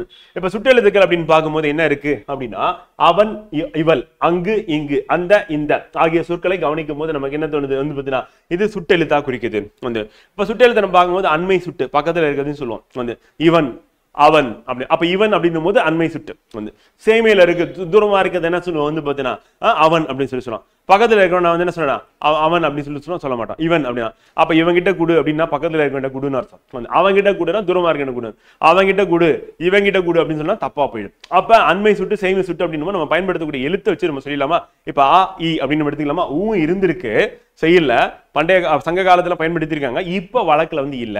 அப்ப ஆ உ அப்படி சாரி ஆ இ அப்படின்றது வந்து நம்ம என்ன சொல்லலாம் சுட்டெழுத்துக்களா நம்ம வந்து கருதப்படும் அப்படின்னு. ஆனா சுட்டெழுத்துக்கள் மொத்தம் எத்தனை வகைப்படும் அப்படின்னா வந்து மொத்தம் 3ன்னு சொல்லிட்டு தொல்காப்பியர் வந்து சொல்றாரு. இப்ப பயன்பாட்டுல என்னப்பா இல்ல அப்படின்னா ஊ வந்து பெருசா இல்ல அப்படின்னு பார்க்கிறோம். சோ இப்ப இவ்வாறு சுட்டி காட்டுவதற்கு அச்சொற்கள் முதலில் ஆ இ ஆகிய எழுத்துக்களே காரணமாகும் அப்படின்னு பார்க்கிறோம். இவ்வாறு ஒன்றை சுட்டி காட்ட வரும் எழுத்துக்களுக்கு சுட்டெழுத்துக்கள் என்று பெயர். இப்ப ஆ இ உ ஆகிய 3 எழுத்துக்களும் சுட்டெழுத்துக்கள் ஆகும். ஆனால் இன்று ஊ என்னும் எழுத்து என்னது சுட்டாக பயன்படுத்துவதில்லை. அப்ப ஆ இ 3 சுட்டு அப்படின்னு சொல்லி தொல்காப்பியர் எதை சொல்றாரு, 3 சுட்டெழுத்துக்கள் தொல்காப்பியர் யார எந்த எழுத்துக்களை சொல்றாருன்னு கேட்பாங்க. கேட்டானா ஆ இ உ வந்து இது எதை குறிக்குதுன்னா இப்ப சொன்னதான் அண்மை சுட்டு செய்மை சுட்ட குறிக்குது அப்படின்னு பார்க்கிறோம். சோ இப்ப அகச்சுட்டு அப்படின்னு பார்க்கும்போது என்ன ஆகுதுன்னா இவன், அவன், இது, அது இச்சொற்களில் உள்ள சுட்டெழுத்துக்களை நீக்கினால் பிற எழுத்துக்கள் பொருள் தருவதில்லை. வந்து இப்ப நம்ம பாருங்க ஈய தூக்கிடுங்க வன்னு இருக்கும், ஆ தூக்கிடுங்க வன்னு இருக்கும், ஈய தூக்கிடுங்க தூ இருக்கும், ஆ தூக்கிடுங்க தூ இருக்கும். அப்ப இந்த மாதிரி அந்த சொல்ல முதல் இடத்தை வந்து சுட்டெழுத்துக்களை நம்ம தூக்கிட்டோம் அப்படின்னா பொருள் தராது அப்படின்னா வந்து பாத்தீங்கன்னா பொருள் தருவதில்லை. எதை நீக்கிட்டா அப்படின்னா சுட்டெழுத்துக்களை நீக்கிட்டா பொருள் தருவதில்லை. அதுதான் வந்து அகச்சுட்டு. இவ்வாறு வந்து பாத்தீங்கன்னா சுட்டெழுத்துக்கள் சொல்லின் உள்ளேயே அகத்தே இருந்து சுட்டு பொருளை தருவது. அப்ப சொல்லுக்குள்ளே இருந்து பொருளை தரும் அப்படின்னு பார்க்கலாம். அப்படி இருந்துச்சுன்னா அது வந்து அகச்சுட்டு. அப்ப பொருள் தருவதில்லை. எதுனா எது அகச்சுட்டு. புறச்சுட்டு அப்படின்னும் போது வந்து அவ்வானம், இம்மலை, இந்நூல் இச்சொற்களில் உள்ள சுட்டெழுத்துக்களை நீக்கினாலும் அப்படின்னும் போது வந்து பாத்தீங்கன்னா இப்ப வானம் நமக்கு கிடைக்கும். வந்து இப்ப அவு அப்படின்னு எடுத்துலாம், இம் அப்படின்னு எடுத்துட்டா மலைன்னு கிடைக்கும். வந்து இந்நூல் அப்படின்னும் போது இன் எடுத்துட்டா நூல் கிடைக்கும். அப்ப நமக்கு என்ன கிடைக்குது பொருள் தரும் அப்படின்னு பார்க்கணும். அப்ப சுட்டெழுத்துக்களை நீக்கிட்டாலும் நமக்கு பொருள் தந்துச்சுன்னா நம்ம என்ன சொல்றோம் அப்படின்னா வந்து அது புறச்சுட்டு. இவ்வாறு சுட்டெழுத்துக்கள் சொல்லின் வெளியே புறத்தை இருந்து சுட்டு பொருளை தருவது புறச்சுட்டு எனப்படும் அப்படின்னு பார்க்கிறோம். அப்ப வெளியில இருந்தே என்ன பண்ணும் பொருள் வந்து தரக்கூடியதா இருக்கும் அப்படின்னு. அதே அகத்துக்குள்ள உள்ள இருந்துதான் பொருள் தர மாதிரி இருக்கும். அப்ப அகச்சுட்டு எடுத்துக்காட்டு தான் கேட்பாங்க, புறச்சுட்டு எடுத்துக்காட்டு கேட்பாங்க. கேட்டாங்கன்னா கரெக்டா விடையளிக்கணும். அதுதான் நமக்கு இம்பார்ட்டன்ட். வந்து அப்ப அகச்சுட்டு புறச்சுட்டு அப்படின்னு பார்க்கும்போது பெரும்பாலும் அது எப்படி இருக்குன்னா 3 எழுத்தா இருக்கு 2 எழுத்தா இருக்கு அப்படின்னு பார்க்கிறோம். இங்க வந்து முன்னது 3க்கு மேற்பட்ட எழுத்துக்களா இருக்கு 2க்கு மேற்பட்ட எழுத்துக்களா இருக்கு அப்படின்னு பார்க்கிறோம். சோ அப்ப 2, 3 எழுத்துக்கள் மட்டும் இருந்ததுன்னா அது அகச்சுட்டா இருக்கும். ஏன்னா அது தூக்கிட்டீங்கன்னா பொருள் தராது. அதே வந்து நம்ம அதை தூக்கிட்டாலும் நமக்கு பொருள் தந்துச்சு அப்படின்னா அது என்ன சொல்றோம் புறச்சுட்டு அப்படின்னு பார்க்கிறோம். இவ்வாறு சுட்டு எழுத்துக்கள் சொல்லின் வெளியே புறத்தே இருந்து சுட்டு பொருளை தருவது புறச்சுட்டு. அடுத்து அண்மை சுட்டு. அதை நம்ம முதலே பார்த்தோம். அந்த இவன், இவர், இது, இவை, இம்மரம், இவ்வீடு அப்படின்னு நம்ம சொல்லும் போது அண்மையில் இருக்கிறத சொல்றோம், அண்மை சுட்டு. அதே வந்து பாத்தீங்கன்னா அண்மைக்குரிய சுட்டு எழுத்து என்னது, ஈயா வந்து இருக்கு அப்படின்னு பார்க்குறோம். இங்க எல்லாமே வந்து ஈ அப்படின்னு வந்துச்சுன்னா அது வந்து என்ன சொல்றோம், அண்மை சுட்டு அப்படின்னு பார்க்குறோம். ஈனா அண்மை சுட்டு அப்படின்னு ஞாபகம் வச்சுக்கணும். வந்து அதே வந்து செய்மை சுட்டு அப்படின்னும் போது என்னன்னா ஆ வந்து செய்மை சுட்டா வந்து இருக்கு. அவள், அவர், அது, அவை, அவ்வீடு, அம்மரம் இச்சொற்கள் தொலைவில் சேமியில் உள்ள என்னது அவ்வளோவற்றை சுட்டுகின்றன அப்படி பார்க்குறோம். அப்ப என்ன எழுத்து அப்படின்னா ஆ அப்படின்னு எழுத்து. அப்ப நம்ம மாத்தி போட்டக்கூடாது, அண்மை சுட்டு அகச்சுட்டும் கன்ஃபியூஸ் பண்ணக்கூடாது. அகச்சுட்டு அப்படின்னா அதுல அந்த சுட்டெழுத்தை நீக்கிட்டா பொருள் தராது. புறச்சுட்டு அப்படின்னா சுட்டெழுத்தை நீக்கிட்டாலும் பொருள் தரக்கூடியதுதான் நம்ம என்ன சொல்லலாம், அகச்சுட்டு புறச்சுட்டு. அது அண்மை சுட்டு செய்மை சுட்டு அப்படின்னும் போது பக்கத்துல இருக்கிறத சொல்றது வந்து நம்ம அண்மை சுட்டு, செய்மை சுட்டு தூரமா இருக்கிறது வந்து. அப்ப ஈ அப்படின்னு வந்துச்சுன்னா இவன், இந்த, இவன் கிட்ட அப்படின்னு நம்ம சொல்றோம்ல, நம்ம அன்றாட சொல்ல வந்து சொல்லி பார்த்துட்டீங்கன்னா நமக்கு புரிஞ்சிடும் வந்து. அப்ப அவர் அப்படின்னும் போது, அவள், அவன் அப்படின்னும் போது என்னன்னா அம்மரம், அந்த வீடு அப்படின்னு நம்ம சொல்றோம்ல. அவ்வீடு, அவ்வீடு சொல்லலாம், அந்த மரம் சொல்லலாம். இந்த மாதிரி சொல்லும் போது வந்து அம்மரம் அவ்வீடு அப்படின்னு சொல்லணும். அப்ப நம்ம வந்து அது அந்த மரம் அந்த வீடு அப்படின்னு நம்ம இப்ப மரம் நம்ம இப்ப பயன்பாட்டுல வந்து இருக்கு. ஆக மொத்தத்துல ஆ அப்படின்னு வந்துச்சுன்னா செய்மை சுட்டு அப்படின்னு பார்க்கணும். ஓகேவா, சுட்டு திரிபு தான் நான் இப்ப சொன்னது. இப்ப அம்மரம் அப்படி சொல்லணும். அதுக்கு பதிலா நம்ம என்ன பண்றோம், அந்த மரம் இவ்வீடுன்னு சொல்லணும், இந்த வீடுன்னு சொல்லணும் இப்ப சொல்றோம். அப்ப அம்மரம் இவ்வீடு ஆகிய புறச்சுட்டுகள் என்பதை அறியும். இச்சொற்களை அந்த மரம் இந்த வீடு என்று வழங்குகிறோம். அப்ப ஆ இ ஆகிய சுட்டு எழுத்துக்கள் மாற்றம் பெற்று திரிந்து அந்த இந்த வழங்கப்படுகின்றன அப்படிங்கிறோம். அப்ப இவ்வீடு அப்படின்னு நம்ம சொல்றதுக்கு பதிலா நம்ம என்ன பண்றோம், இந்த வீடுன்னு சொல்றோம். அம்மரம் அப்படின்னு சொல்றதுக்கு பதிலா நம்ம என்ன பண்றோம்னா அந்த மரம் அப்படின்னு சொல்றோம். அந்த மாதிரி மாற்றம் பெற்று வருதுன்னா அது வந்து சுட்டு திரிபு. அப்ப சுட்டு திரிபு எடுத்துக்காட்டு அம்மரம் இவ்வீடு அப்படின்றது அந்த மரம் இந்த வீடு அப்படின்னு சொல்லி மாறிடுது அப்படின்னு பாக்குறோம். அப்படி மாற்றம் இருந்தா அது சுட்டு திரிபு அப்படின்னு பாக்குறோம். அப்ப அருகில் உள்ளவற்றில் தொலைவில் உள்ளவற்றிற்கும் இடையில் இருப்பதை சுட்டிக்காட்ட ஊ என்ற எழுத்து பயன்பாட்டில் உள்ளதுன்னு பார்த்தோம். தொல்காப்பியர் வந்து சுட்டு எழுத்துக்கள் 3 சொன்னாரு பார்த்தோம். அப்ப ஊ அப்படின்றது இருந்திருக்கு. ஊ அப்படின்னும் போது உது உவன் அப்படின்னு பாக்குறோம். அப்ப உது உவன் அப்படின்னு இருந்ததுன்னா அது என்ன சொல்றோம் அப்படின்னா நம்ம அதையும் வந்து சுட்டு எழுத்தா வந்து பயன்பாட்டில் இருந்திருக்கு. அப்ப அருகில் உள்ளவற்றிற்கும் தொலைவில் உள்ளவற்றிற்கும் இடையில் இருப்பதை சுட்டி காட்ட நம்ம பயன்படுத்த ரெண்டுத்துக்கும் நடுவில் இருக்கு வந்து மீடியம் டிஸ்டன்ஸ்ல இருக்கு அப்படின்னா அது உது உவன் வந்து. அப்ப அது அவன் அந்த அப்படின்னும் போது நம்ம இது இவன் அப்படின்னு சொல்றோம். அப்ப அது அவன் இது இவன் ரெண்டுத்துக்கு நடுவில் இருந்தா என்ன சொல்றோம் அப்படின்னா உது உவன் அப்படின்னு சொல்றோம். இது வந்து பழங்காலத்துல பயன்பாட்டில் இருந்திருக்கு, இப்ப இல்ல அப்படி பாக்குறோம். அப்ப நம்ம அருகில் உள்ளவற்றுக்கும் தொலைவில் உள்ளவற்றுக்கும் இடையில் இருப்பதை, அப்ப இடையில இருக்கு டிஸ்டன்ஸ் வந்து பாத்தீங்கன்னா ஒரு மீடியமான ஒரு டிஸ்டன்ஸ்ல இருக்கு அப்படின்னா அதுக்கு எது பயன்பட்டு இருக்குன்னா உது உவன் பயன்பட்டு இருக்கு. எங்கன்னா தொல்காப்பியர் காலத்துல பயன்பட்டு இருக்கு அப்படின்னு பாக்குறோம். இப்ப பயன்பாட்டுல இல்ல அவ்வளவுதான். அப்ப சுட்டு எழுத்துக்கள் அப்படின்னா மொத்தம் எத்தனை, அ இ உ, 3 எழுத்து தான் வந்து. இதுல நம்ம ஞாபகம் வச்சுக்க வேண்டியது அகச்சுட்டு புறச்சுட்டு ஞாபகம் வச்சுக்கணும் வந்து. அது வந்து இம்பார்ட்டன்ட். அப்புறம் அண்மை சுட்டு செய்மை சுட்டு அப்படின்றது இம்பார்ட்டன்ட். இந்த 4 விதமா நமக்கு கேள்வி கேட்கறதுக்கான வாய்ப்புகள் இருக்கு அப்படின்னு சொல்லி பாக்குறோம். அதை நினைவில் வச்சுக்க வேண்டும். அடுத்து வினா எழுத்துக்கள். வினா எழுத்துக்கள் அப்படின்னும் போது வினா பொருளை தரும் எழுத்துக்களுக்கு வினா எழுத்துக்கள் என்று வினா பொருளை தரணும். அதான் வினா எழுத்து. அப்ப சில வினா எழுத்துக்கள் சொல்லின் முதலில் இடம்பெறும், சில வினா எழுத்துக்கள் சொல்லின் இறுதியில் இடம்பெறும். அப்ப சொல்லின் முதலில் இடம்பெறும், இறுதியில் இடம்பெறும் வந்து. இப்ப யாது அப்படின்னு நம்ம வந்து போட்டு முடிக்கணும், யார் அப்படின்னு போட்டு முடிச்சோன்னா இறுதியில வருதுன்னு பார்க்கணும். அப்ப வந்து பாத்தீங்கன்னா நம்ம ஆரம்பிக்கிற இடத்துலயும் வினா இருக்கும், முடிக்கிற இடத்துலயும் வினா இருக்கு. ஆக முதல்ல நம்ம கொஸ்டின் மார்க் வந்து போட்டுருவோம், வினா குறி போட்டுருவோம். இப்ப ஏ யா ஆ ஓ ஏ ஆகிய 5 வினா எழுத்துக்கள் அப்படின்னு பார்க்கணும். இதுதான் நமக்கு இம்பார்ட்டன்ட், மறக்கவே கூடாது, ஞாபகம் வச்சுக்கணும். அப்ப நம்ம மனப்பாடம் பண்ண வேண்டியது அப்படின்னா என்ன அர்த்தம், திருப்பி திருப்பி படிச்சு மனப்பாடம் பண்ணிடணும் வந்து. இன்னைக்கு படிக்கிறோம், நாளைக்கு படிக்கிறோம், நாளைக்கு இன்னைக்கு படிக்கிறோம், இன்னைக்கே ரிவிஷன் பண்றோம், நாளைக்கு ஒரு வாட்டி ரிவிஷன் பண்றீங்க, திருப்பி என்ன பண்ணணும், இந்த வாரத்திலே ஒரு ரிவிஷன் வரணும், அடுத்த ஒரு 7 நாள் 10 நாள்ல ஒரு ரிவிஷன் வரணும், திருப்பி அடுத்த ஒரு 15 நாள்ல ரிவிஷன் வரும். இதுதான் ரிவிஷன் பண்ற மெத்தட். இப்படி ரிவிஷன் பண்ணணும். ஒரே நாள்ல உட்காந்து நான் மனப்பாடம் பண்ணிட்டு திருப்பி நான் படிக்கல ஸ்ட்ரைட் எக்ஸாமுக்கு போறேன், ஞாபகம் இருக்குமா, ஞாபகம் இருக்கவே இருக்கு. அப்ப நம்ம இதுக்கு முன்னாடி நடத்தினதே என்ன பண்ணணும், இந்த வாரத்துல ரிவிஷன் வந்து பண்ணணும் வந்து. இன்றைய நடத்துற வகுப்பையும் என்ன பண்ணணும், இன்னைக்கே படிக்கிறது ரிவிஷன் பண்றது, நாளைக்கு வரும்போது என்ன பண்ணணும், ரிவிஷன் பண்ணிட்டு வரணும். அப்ப கிட்டத்தட்ட வந்து இன்னைக்கு கிளாஸ்ல படிக்கிறது, புத்தகத்துல அப்படியே நம்ம படிக்கிறது, அடுத்து உட்காந்து இன்னைக்கே ரிவிஷன் பண்றது, அடுத்து நாளைக்கு வரும்போது ஒரு தடவை ரிவிஷன் பண்ணிட்டு வந்துடுது. அப்ப 2 ரிவிஷன் இங்கே முடிச்சிருவீங்க. 3வது ரிவிஷன் அடுத்த வாரம் இருக்கும். 4வது ரிவிஷன் ஒரு 15 நாளுக்குள்ள இருக்கும் வந்து. அடுத்து 5வது ரிவிஷன் வந்து பாத்தீங்கன்னா நமக்கு 30 நாளுக்குள்ள இருக்கும். இந்த மாதிரி ஒரு மெத்தட்ல போனாதான் இதை சிஸ்டமிக் ஸ்டடி அப்படின்னு பார்க்கும்போது பிரெயின் வந்து என்ன பண்ணும், ஈஸியா நம்ம அதை ரீகால் பண்ணிக்கும் அப்படின்னு பார்க்கணும். நம்ம டெய்லியும் படிக்கணும் அப்படின்னு டெய்லி அது முன்றைய வகுப்பெல்லாம் சேர்த்து படிக்க வந்து. அப்ப நம்ம ரிவிஷன் பண்றது அப்படின்னா இதுவரை நம்ம நடத்தி இருக்கிறது அப்படின்னு எடுத்துட்டோம் அப்படின்னா ஒரு 90 பேஜ் எடுத்தாச்சு வந்து. இப்ப நீங்க தினமும் தமிழுக்கு வந்து ஒரு 1.5 மணி நேரம் ஒதுக்குறீங்க அப்படின்னு வச்சுக்கோங்க. அப்ப இந்த 90 பேஜை நம்ம என்ன பண்ணணும், அந்த ஆர்டர் அப்படியே ரிவிஷன் பண்ணிட்டே வரும் வந்து. அப்ப இன்னைக்கு நடத்துறதை இன்னைக்கே ரிவிஷன் பண்ணிடுங்க, நாளைக்கு ரிவிஷன் பண்ணிடுங்க, அப்புறம் நம்ம முந்தைய வகுப்புகளை ரிவிஷன் பண்ணணும் அப்படின்னு நம்ம எடுத்தோம் அப்படின்னா இப்போ இன்னைக்கு ஒரு 10 பேஜ் படிக்கிறோம், நாளைக்கு அடுத்த 10 பேஜ், அதுக்கு அடுத்த நாள் அடுத்த 10 பேஜ், அப்படியே போயிட்டே இருக்கணும். ஸோ அது ஒரு பக்கம் ரிவிஷன் போயிட்டு இருக்கணும், இது ஒரு பக்கமும் நடந்துடணும். அந்த இன்னைக்கு ரிவிஷன் பண்ணுறது, நாளைக்கு ரிவிஷன் பண்ணுறது, அவ்வளோ இன்னைக்கு டாபிக். இதுக்கப்புறம் என்ன பண்ணா அந்த ஆர்டர்ல நம்ம அந்த 90 பேஜ் இருக்குல்ல, முதல் 10 பேஜ் முதல் நாள், ரெண்டாவது நாள் 10 பேஜ், அடுத்த நாள் 10 பேஜ், அப்படியே போகும்போது இது அங்கே வந்து சேர்ந்துக்கும்.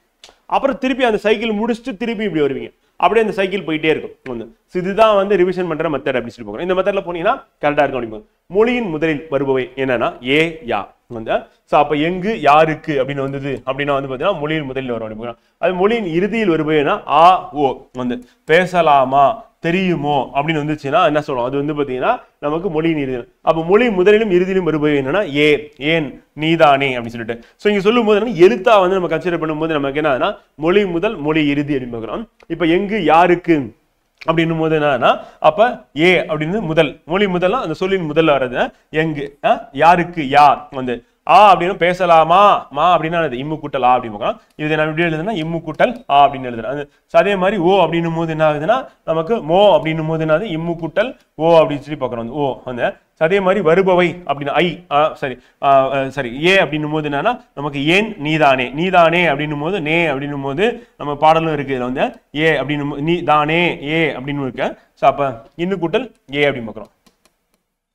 புரியுதா என்ன சொல்லிட்டு? அப்போ ஒரு உயிர்மை எழுத்து சேர்ந்து இருக்கு, அந்த மெய்யும் உயிரும் எப்படி பிரியும் அப்படின்னு போட்டுட்டு அப்ப அந்த கடைசியில் அந்த எழுத்து இருக்குன்னு கண்டுபிடிச்சிடும். இப்ப ஆ ஏ ஓ அம்மூன்றும் வினா அப்படின்னு சொல்லி தொல்காப்பியர் எழுத்து வந்து சொல்லுது. ஏ யா முதலும், ஆ ஓ ஈற்றும், ஏ இருவழியும் என வினாவாகுமே நன்னூல்ல சொல்றேன். அப்ப தொல்காப்பியர் சொன்ன வினா அப்படின்னு பாத்தீங்கன்னா மொத்தம் 3 இருக்கு. ஆ ஏ ஓ வந்து அதான் தொல்காப்பியர் சொன்னது வந்து. அதுல ஏ யா அப்படின்றது சேர்த்துக்கிட்டது யாருன்னா நன்னூலார் சேர்த்துக்கிட்டாரு வந்து. அதுல என்ன வருது, ஆவும் இருக்கு, ஓவும் இருக்கு, ஏவும் இருக்கு வந்து. அப்ப நன்னூலார் வந்து பாத்தீங்கன்னா மொத்தம் எத்தனை சொல்றாருன்னா 5 சொல்றாரு வந்து. அப்ப 5 வினா எழுத்துக்கள் சொல்றாரு. அதே தொல்காப்பியர் வந்து 3 வினா எழுத்துக்கள் சொல்றாரு. அப்ப தொல்காப்பியர் சொல்லக்கூடிய 3 வினா எழுத்துக்கள் என்னப்பா அப்படின்னா ஆ ஓ, ஆ ஏ ஓ அப்படின்னு பாக்குறோம். அம்மூன்றும் வந்து வினா எழுத்து அப்படின்னு சொல்லி சொல்றாரு. ஏ யா முதலும், ஆ ஓ ஈற்றும், ஏ இருவழியும் வினாவாகுமே அப்படின்னு சொல்லி சொல்றாரு. அப்ப வினாவாகும் இருவழினா ரெண்டுமே முதல்லயும் வரும் கடைசியிலையும் வரும் வந்து. ஆவோ வந்து ஈற்று கடைசியா வரும், ஏ யா முதல்ல வரும் அப்படின்னு சொல்லிட்டு ஒரே வழியில நம்ம நன்னூலார் வந்து விளக்கம் வந்து கொடுக்குறாரு அப்படின்னு பார்க்கலாம். இப்ப அகவினா அப்படின்னு பாத்தீங்கன்னா அகவினாவிற்குரிய எழுத்துக்கள் என்னப்பா அப்படின்னு பாத்தீங்கன்னா யா ஏ ஏ அப்படின்னு பார்க்கலாம். அப்ப அகவினாவிற்குரிய எழுத்துக்களா என்ன இருக்கு அப்படின்னா யா இருக்கு, ஏ இருக்கு, ஏ இருக்கு வந்து. எது, யார், ஏன் இச்சொற்களில் உள்ள வினா எழுத்துக்களை நீக்கினால் பிற எழுத்துக்களுக்கு பொருள் இல்லை. நம்ம ஏற்கனவே பார்த்தோம் அகச்சுட்டு அப்படின்னும் போது பொருள் இருக்காது. அதே மாதிரி அந்த வினா எழுத்தை தூக்கிட்டா அதுக்கப்புறம் என்ன இருக்காது வந்து அதுல பொருள் இருக்காது. அப்படி இல்லைன்னா அது என்ன சொல்றோம் அகவினா. அப்ப அகவினாவுக்குரிய எழுத்துக்கள்லாம் ஏ யா ஏ ஏ. அப்ப யா ஏ ஏ அப்படின்றது அகவினா அப்படி. இவ்வாறு வினா எழுத்துக்கள் சொல்லின் அகத்தே இருந்து வினாப்பொருளை தருவது அகவினா எனப்பட முடியும். புறவினா என்னப்பா அப்படின்னா புறவினாவுக்கு எழுத்துக்கள் என்னன்னா ஆ ஓ, ஆ ஏ ஓ அப்படின்னு பார்க்கணும். சாப்பா ஆ ஏ ஓ அப்படின்னு வந்துச்சுன்னா புறவினா. இப்ப பாத்தீங்கன்னா தெரியும் அதுல இருக்கக்கூடிய முதல் எழுத்தை நம்ம நீக்கிட்டா நமக்கு என்ன பொருள் தந்துச்சு அப்படின்னா வந்து பாத்தீங்கன்னா அது வந்து புறவினா அப்படின்னு பாக்குறோம் வந்து. அப்ப நீக்கினாலும் பொருள் தரும் வந்து. இப்ப எக்ஸாம்பிள் வந்து பாத்தீங்கன்னா அவனா அப்படின்னு இருக்கு. அப்ப ஆ எடுத்துனா அவன் அப்படின்னு வரப்போகுது. அவனே அப்படின்னும் போது ஏ எடுத்துட்டா நமக்கு என்ன வரும் வந்து அவன் அப்படின்னு வரப்போகுது. வருவானோ அப்படின்னா வருவான் அப்படின்னு இருக்கு. அப்போ நம்ம அந்த கடைசி எழுத்தை நீக்கிட்டாலும் நமக்கு வந்து பொருள் தரக்கூடியதா இருந்தது அப்படின்னா அது வந்து புறவினா அப்படின்னா. இவ்வாறு வினா எழுத்துக்கள் சொல்லின் புறத்தே வந்து வினா பொருளை தருவது புறவினா எனப்படும் வந்து. ஏதேனும் ஒன்றை அறிந்து கொள்வதற்காக வினாப்படுவது வினாவாக. வினா கேட்க பயன்படுத்தும் சொற்கள் வினா சொற்களை எனப்படும் வந்து. எது, என்ன, எங்கு, எப்படி, எத்தனை, எப்பொழுது, எவற்றை, எதற்கு, ஏன், யார், யாது, யாவை போன்ற வினா சொற்கள் வந்து இருக்கு அப்படின்னு பாக்குறோம். ஸோ அப்ப ஆக மொத்தத்துல வினா எழுத்துக்கள் அப்படின்னும் போது மொத்தம் எத்தனைன்னா நன்னூலார் விதிப்படி வந்து 5 இருக்கு. அதான் என்னன்னு பார்த்தாச்சு. தொல்காப்பியர் வந்து படி 3 இருக்குன்னு பாக்குறோம். ஸோ அதை நம்ம ஞாபகம் வச்சுக்கணும். அதுல அகவினா புறவினா அப்படின்னும் போது சரி அகம் அப்படின்னும் போது அகவினா என்ன வரும், என்னென்ன எழுத்து வரும்னா யா ஏ ஏ வரும். புறவினா எதெல்லாம் வரும் அப்படின்னா ஆ ஏ ஓ அப்படின்னு வரும். ஸோ அப்ப அகம் புறம் ரெண்டுத்துக்கும் பொதுவா எது இருக்கு அப்படின்னா வந்து பாத்தீங்கன்னா இங்க இருக்கக்கூடிய ஏவும் இருக்கு, இங்கேயும் ஏ இருக்கு அப்படின்னு பாக்குறோம். ஸோ அவ்வளவுதான் ஞாபகம் வச்சுக்கணும். முதல்ல வரும் இறுதியிலையும் வரும் பாக்குறோம். வினா வகை அப்படின்னும் போது இதுதான் நமக்கு தேர்வுல கேட்க போறாங்க. இதுக்கு முன்னாடி பார்த்ததெல்லாம் பேசிக் வந்து கிராமர். இதுதான் நம்ம கேள்வியா வரப்போகுது. அந்த புரிதலும் நமக்கு தேவைப்படும். ஏன்னா இங்க வந்து நம்ம விடை அளிக்கிறதுக்கு வசதியா இருக்கும் வந்து. ஸோ இப்போ அறிவினா, அரியவினா, ஐயவினா, கொலல் வினா, கொடைவினா, ஏவல் வினா என்று வினா எத்தனை வகைப்படும்? 6 வகைப்படும். அப்ப வினா எத்தனை வகைப்படும்? 6 வகைப்படும் அப்படி பார்க்குறோம். ஸோ அப்ப என்னென்ன இருக்கு அப்படின்னா வந்து பாத்தீங்கன்னா ஃபர்ஸ்ட் நம்ம பார்க்க போறது என்ன பார்க்க போறோம்? அறிவினா அப்படின்னு பார்க்குறோம். அறிவினா வந்து அறிவினா அப்படின்னும் போது என்னன்னா பொருள் என்னன்னா தான் விடை அறிந்திருந்தும் அவ்விடை பிறருக்கு தெரியுமா என்பதை அறியும் பொருட்டு வினாவுதல். அப்ப விடை தெரியும், ஆனா இருந்தாலும் மத்தவங்களுக்கு தெரியுமா அப்படின்னு கேட்கறது வந்து. இப்ப நான் உங்ககிட்ட கேள்வி கேட்டேன் அப்படின்னா வந்து என்னது, அது வந்து அறிவினா வந்து. அப்ப என்னன்னா விடை எனக்கு தெரிஞ்சிருக்கு, ஆனா நான் கேள்வி கேட்டு உங்களுக்கு தெரியுதா அப்படின்னு சொல்லி நான் தெரிஞ்சுக்கிறேன் அப்படின்னா அது வந்து அறிவினா வந்து. அப்ப மாணவரிடம் இந்த கவிதையின் பொருள் யாது என ஆசிரியர் கேட்டால் அப்படின்னு பார்க்கணும். அப்ப ஆசிரியர் கேட்க இந்த கவிதையின் பொருள் என்ன அப்படின்னு கேட்கறாரு. சோ அப்ப என்னன்னா அது வந்து அறிவினா வந்து, அறிந்துகிட்டே கேட்கறது வந்து. அறிவினா அப்படின்னா வந்து பாத்தீங்கன்னா அறிந்திருந்து கேட்பது வந்து. அப்ப அறிந்திருந்தும் வினா கேட்டாங்க அப்படின்னா அது வந்து அறிவினா வந்து. அறியா வினா அப்படின்னும் போது என்னன்னா என்னது, தான் அறியாத ஒன்றை அறிந்து கொள்வதாக கேட்பேன். இப்ப நீங்க என்ன கேட்குறீங்க வந்து அறியாத வினா, எனக்கு இது எனக்கு தெரியாது அப்படின்னு சொல்றேன், அதான் அறியாது. அப்ப அறியாத வினா அப்படின்னு உங்களுக்கு தெரியாத ஒன்றை நீங்க கேட்குறீங்க, அப்ப அறியாத வினா, அதான் அறியா வினா வந்து. அப்ப ஆசிரியரிடம் என்ன பண்ண, இந்த கவிதையின் பொருள் யாது என்று மாணவர் கேட்டால் வந்து பாத்தீங்கன்னா அது அறியா வினா, அறியாமை அறியாமையினால் கேட்கறது. அது ஐய வினா அப்படின்னும் போது ஒரு பயத்துல வந்து கேட்கறது வந்து. ஐயம் நீங்கி தெளிவு பெறுவதற்காக கேட்பது. ஐயோ பயமா இருக்கு அப்படின்னு இப்ப கேட்குறீங்களா வந்து, அது வந்து ஐய வினா. அப்ப இச்செயலை செய்தது மங்கையா மணிமேகலையா என விளவுதல் வந்து. அப்ப இந்த செயலை செய்தது யாரு அப்படின்னா, இந்த செயல் வந்து அது ஒரு பயத்தை கொடுக்குது, அந்த செயலை செஞ்சது யார், மங்கையா மணிமேகலையா அப்படின்ட்டு. குழல் வினா அப்படின்னும் போது என்ன ஆகுது அப்படின்னா, தான் ஒரு விடை வாங்கி கொள்வதாக கேட்கறது. அப்ப ஜெயகாந்தன் சிறுகதையில் இருக்கிறதா அப்படின்னு சொல்லி நூலகரிடம் வினாதல். அப்ப கடைக்கு போறீங்க, கடைக்கு போயிட்டு என்ன பண்றீங்க, ஜெயகாந்தன் சிறுகதை இருக்கா, குழல் வினா வந்து. புத்தகம் இருக்கிறதா அப்படின்னு சொல்லி நீங்க கேட்கறீங்க, ஃபோன் பண்ணி கேட்கறீங்கன்னா குழல் வினா, வாங்குறதுக்காக கேட்கறீங்க அப்படின்னு அர்த்தம். அப்ப குழல் வினா அப்படின்னும் போது என்ன ஆகும் அப்படின்னா, நமக்கு வாங்கி கொள்ளும் பொருட்டு வினாவுதல் அப்படின்னு பார்க்கிறோம் வந்து. அதான் வந்து குழல் வினா வந்து. அடுத்து கொடை வினா அப்படின்னா பிறருக்கு ஒரு பொருளை கொடுத்து உதவும் பொருட்டு வினாவுது. அந்த பிறருக்கு என்ன பண்ணும், ஒரு பொருளை கொடுத்து உதவுது அப்படின்னு பார்க்கிறோம். அப்ப என்னிடம் பாரதிதாசன் கவிதைகள் 2 படிகள் உள்ளன வந்து, உன்னிடம் பாரதிதாசன் கவிதைகள் இருக்கிறதா என்று கொடுப்பதற்காக வினாவுது வந்து. சரி என்கிட்ட என்ன இருக்கு, 2 படி இருக்கு, உன்கிட்ட இருக்கா அப்படின்னு கேட்கறேன். கேட்டு என்ன பண்ணோம், கொடுக்கறதுக்காக கேட்கறேன். என்கிட்ட எக்ஸஸ் ஆயிருக்கு அப்படின்றதா என்னது, அது கொடை வினா. அப்ப கொடுக்கறதுக்காக கேட்கறது. அப்ப கொடை வினானா உங்ககிட்ட இருந்ததுன்னா நான் கொடுக்க போறது இல்லை, அப்ப இல்லாதவங்க கிட்ட கொடுக்கறதுக்காக தான் நான் என்ன பண்றேன், இது வந்து கேட்கறேன் அப்படின்ற மாதிரி ஒரு பொருள், பிறருக்கு ஒரு பொருளை கொடுத்து உதவும் பொருட்டு வந்து. ஏவல் வினா அப்படின்னும் போது என்னன்னா வந்து, உங்களுக்கு ஏவி விடுறது வந்து, செயலை செய்யுமாறு ஏவுதற் பொருட்டு. வீட்டில் தக்காளி இல்லை, நீ கடைக்கு செல்கிறாயா அப்படின்னு சொல்லி அக்கா தம்பியை பார்த்து கேட்கிறேன் வந்து, இல்ல அண்ணன் தம்பியை பார்த்து கேட்கறாங்க. அப்ப வீட்டுல வந்து யார் வந்து கடைக்குட்டியா இருக்கோ, இல்லைன்னா வீட்டுல யாரும் சிறியவர்களா அவங்களதான் வேலை வாங்குறது அப்படின்றது இருக்கும். இப்போ எக்ஸாம் ப்ரிப்பேர் பண்ணும்போது ஒரு பெரிய தொல்லை, என்ன தொல்லை அப்படின்னா, நீங்க வேலைக்கு போகாம இருக்கிறீங்க அப்படின்னு சொல்லி உங்க குடும்பம் முடிவு பண்ணணும், சமுதாயம் முடிவு பண்ணணும், உங்க நண்பர்கள் முடிவு பண்ணணும். அதனால என்ன பண்ணுவாங்க, எல்லாத்துக்கும் உங்களை தான் போட்டு இழுத்துட்டு இருப்பாங்க வந்து. நீங்க படிச்சுட்டு இருக்கீங்க எக்ஸாம் அப்படின்னா கண்ணுக்கு தெரியாது வந்து. அவங்கள பொறுத்தவரை என்னன்னா, எக்ஸாம் எப்ப, ஜூலை 13 தானே, அப்புறம் என்ன வாப்பா போலாம் அப்படின்னு வந்து. ஏதோ நேரடியாக எக்ஸாம் ஹால்ல போய் உட்காந்து எக்ஸாம் எழுதுனா நமக்கு வேலை கொடுக்குற மாதிரி சமுதாயம் வந்து நம்மள அப்படிதான் இந்த தேர்வை பத்தி புரிஞ்சு வச்சிருக்கு. ஏன்னா எக்ஸாம் ஒரு வாரத்துக்கு முன்னாடி உங்களை டிஸ்டர்ப் பண்ண மாட்டோம், அந்த எக்ஸாமுக்கு ஒரு 2 வாரத்துக்கு முன்னாடி உங்களை தொந்தரவு பண்ண மாட்டோம், படிச்சுக்கோங்க அப்படின்னு. நான் ஒரு வாரம் லீவ் போடுறேன், லீவ் போட்டு என்ன ஆக போகுது, ஒன்றும் ஆக போறது இல்லை, நீங்க அதுக்கு வேலைக்கு போயிட்டே இருக்கலாம் வந்து. ஸோ அப்போ என்ன ஆகுது அப்படின்னா, அந்த கடைசி ஒரு வாரம் படிக்கிறது, கடைசி ஒரு வாரம் லீவ் போடுறது அப்படின்னா, கடைசி ஒரு வாரம் உங்களால் உட்கார முடியாது. ஏன்னா அதுவரையும் நீங்க சுத்திட்டு இருப்பீங்க, வேலையை பார்த்துட்டு இருப்பீங்க, வந்து உட்காந்து ஆஃபீஸை பத்தி யோசிச்சுட்டு இருப்பீங்க, இல்லைன்னா வேற ஏதாவது வேலையை பத்தி யோசிச்சுட்டு இருப்பீங்க. அப்ப நமக்கு இந்த உட்காந்து படிக்கிறது, தேர்வு எழுதுறது இதெல்லாம் வந்து பை ப்ராக்டிஸ்ல தான் வரும் வந்து.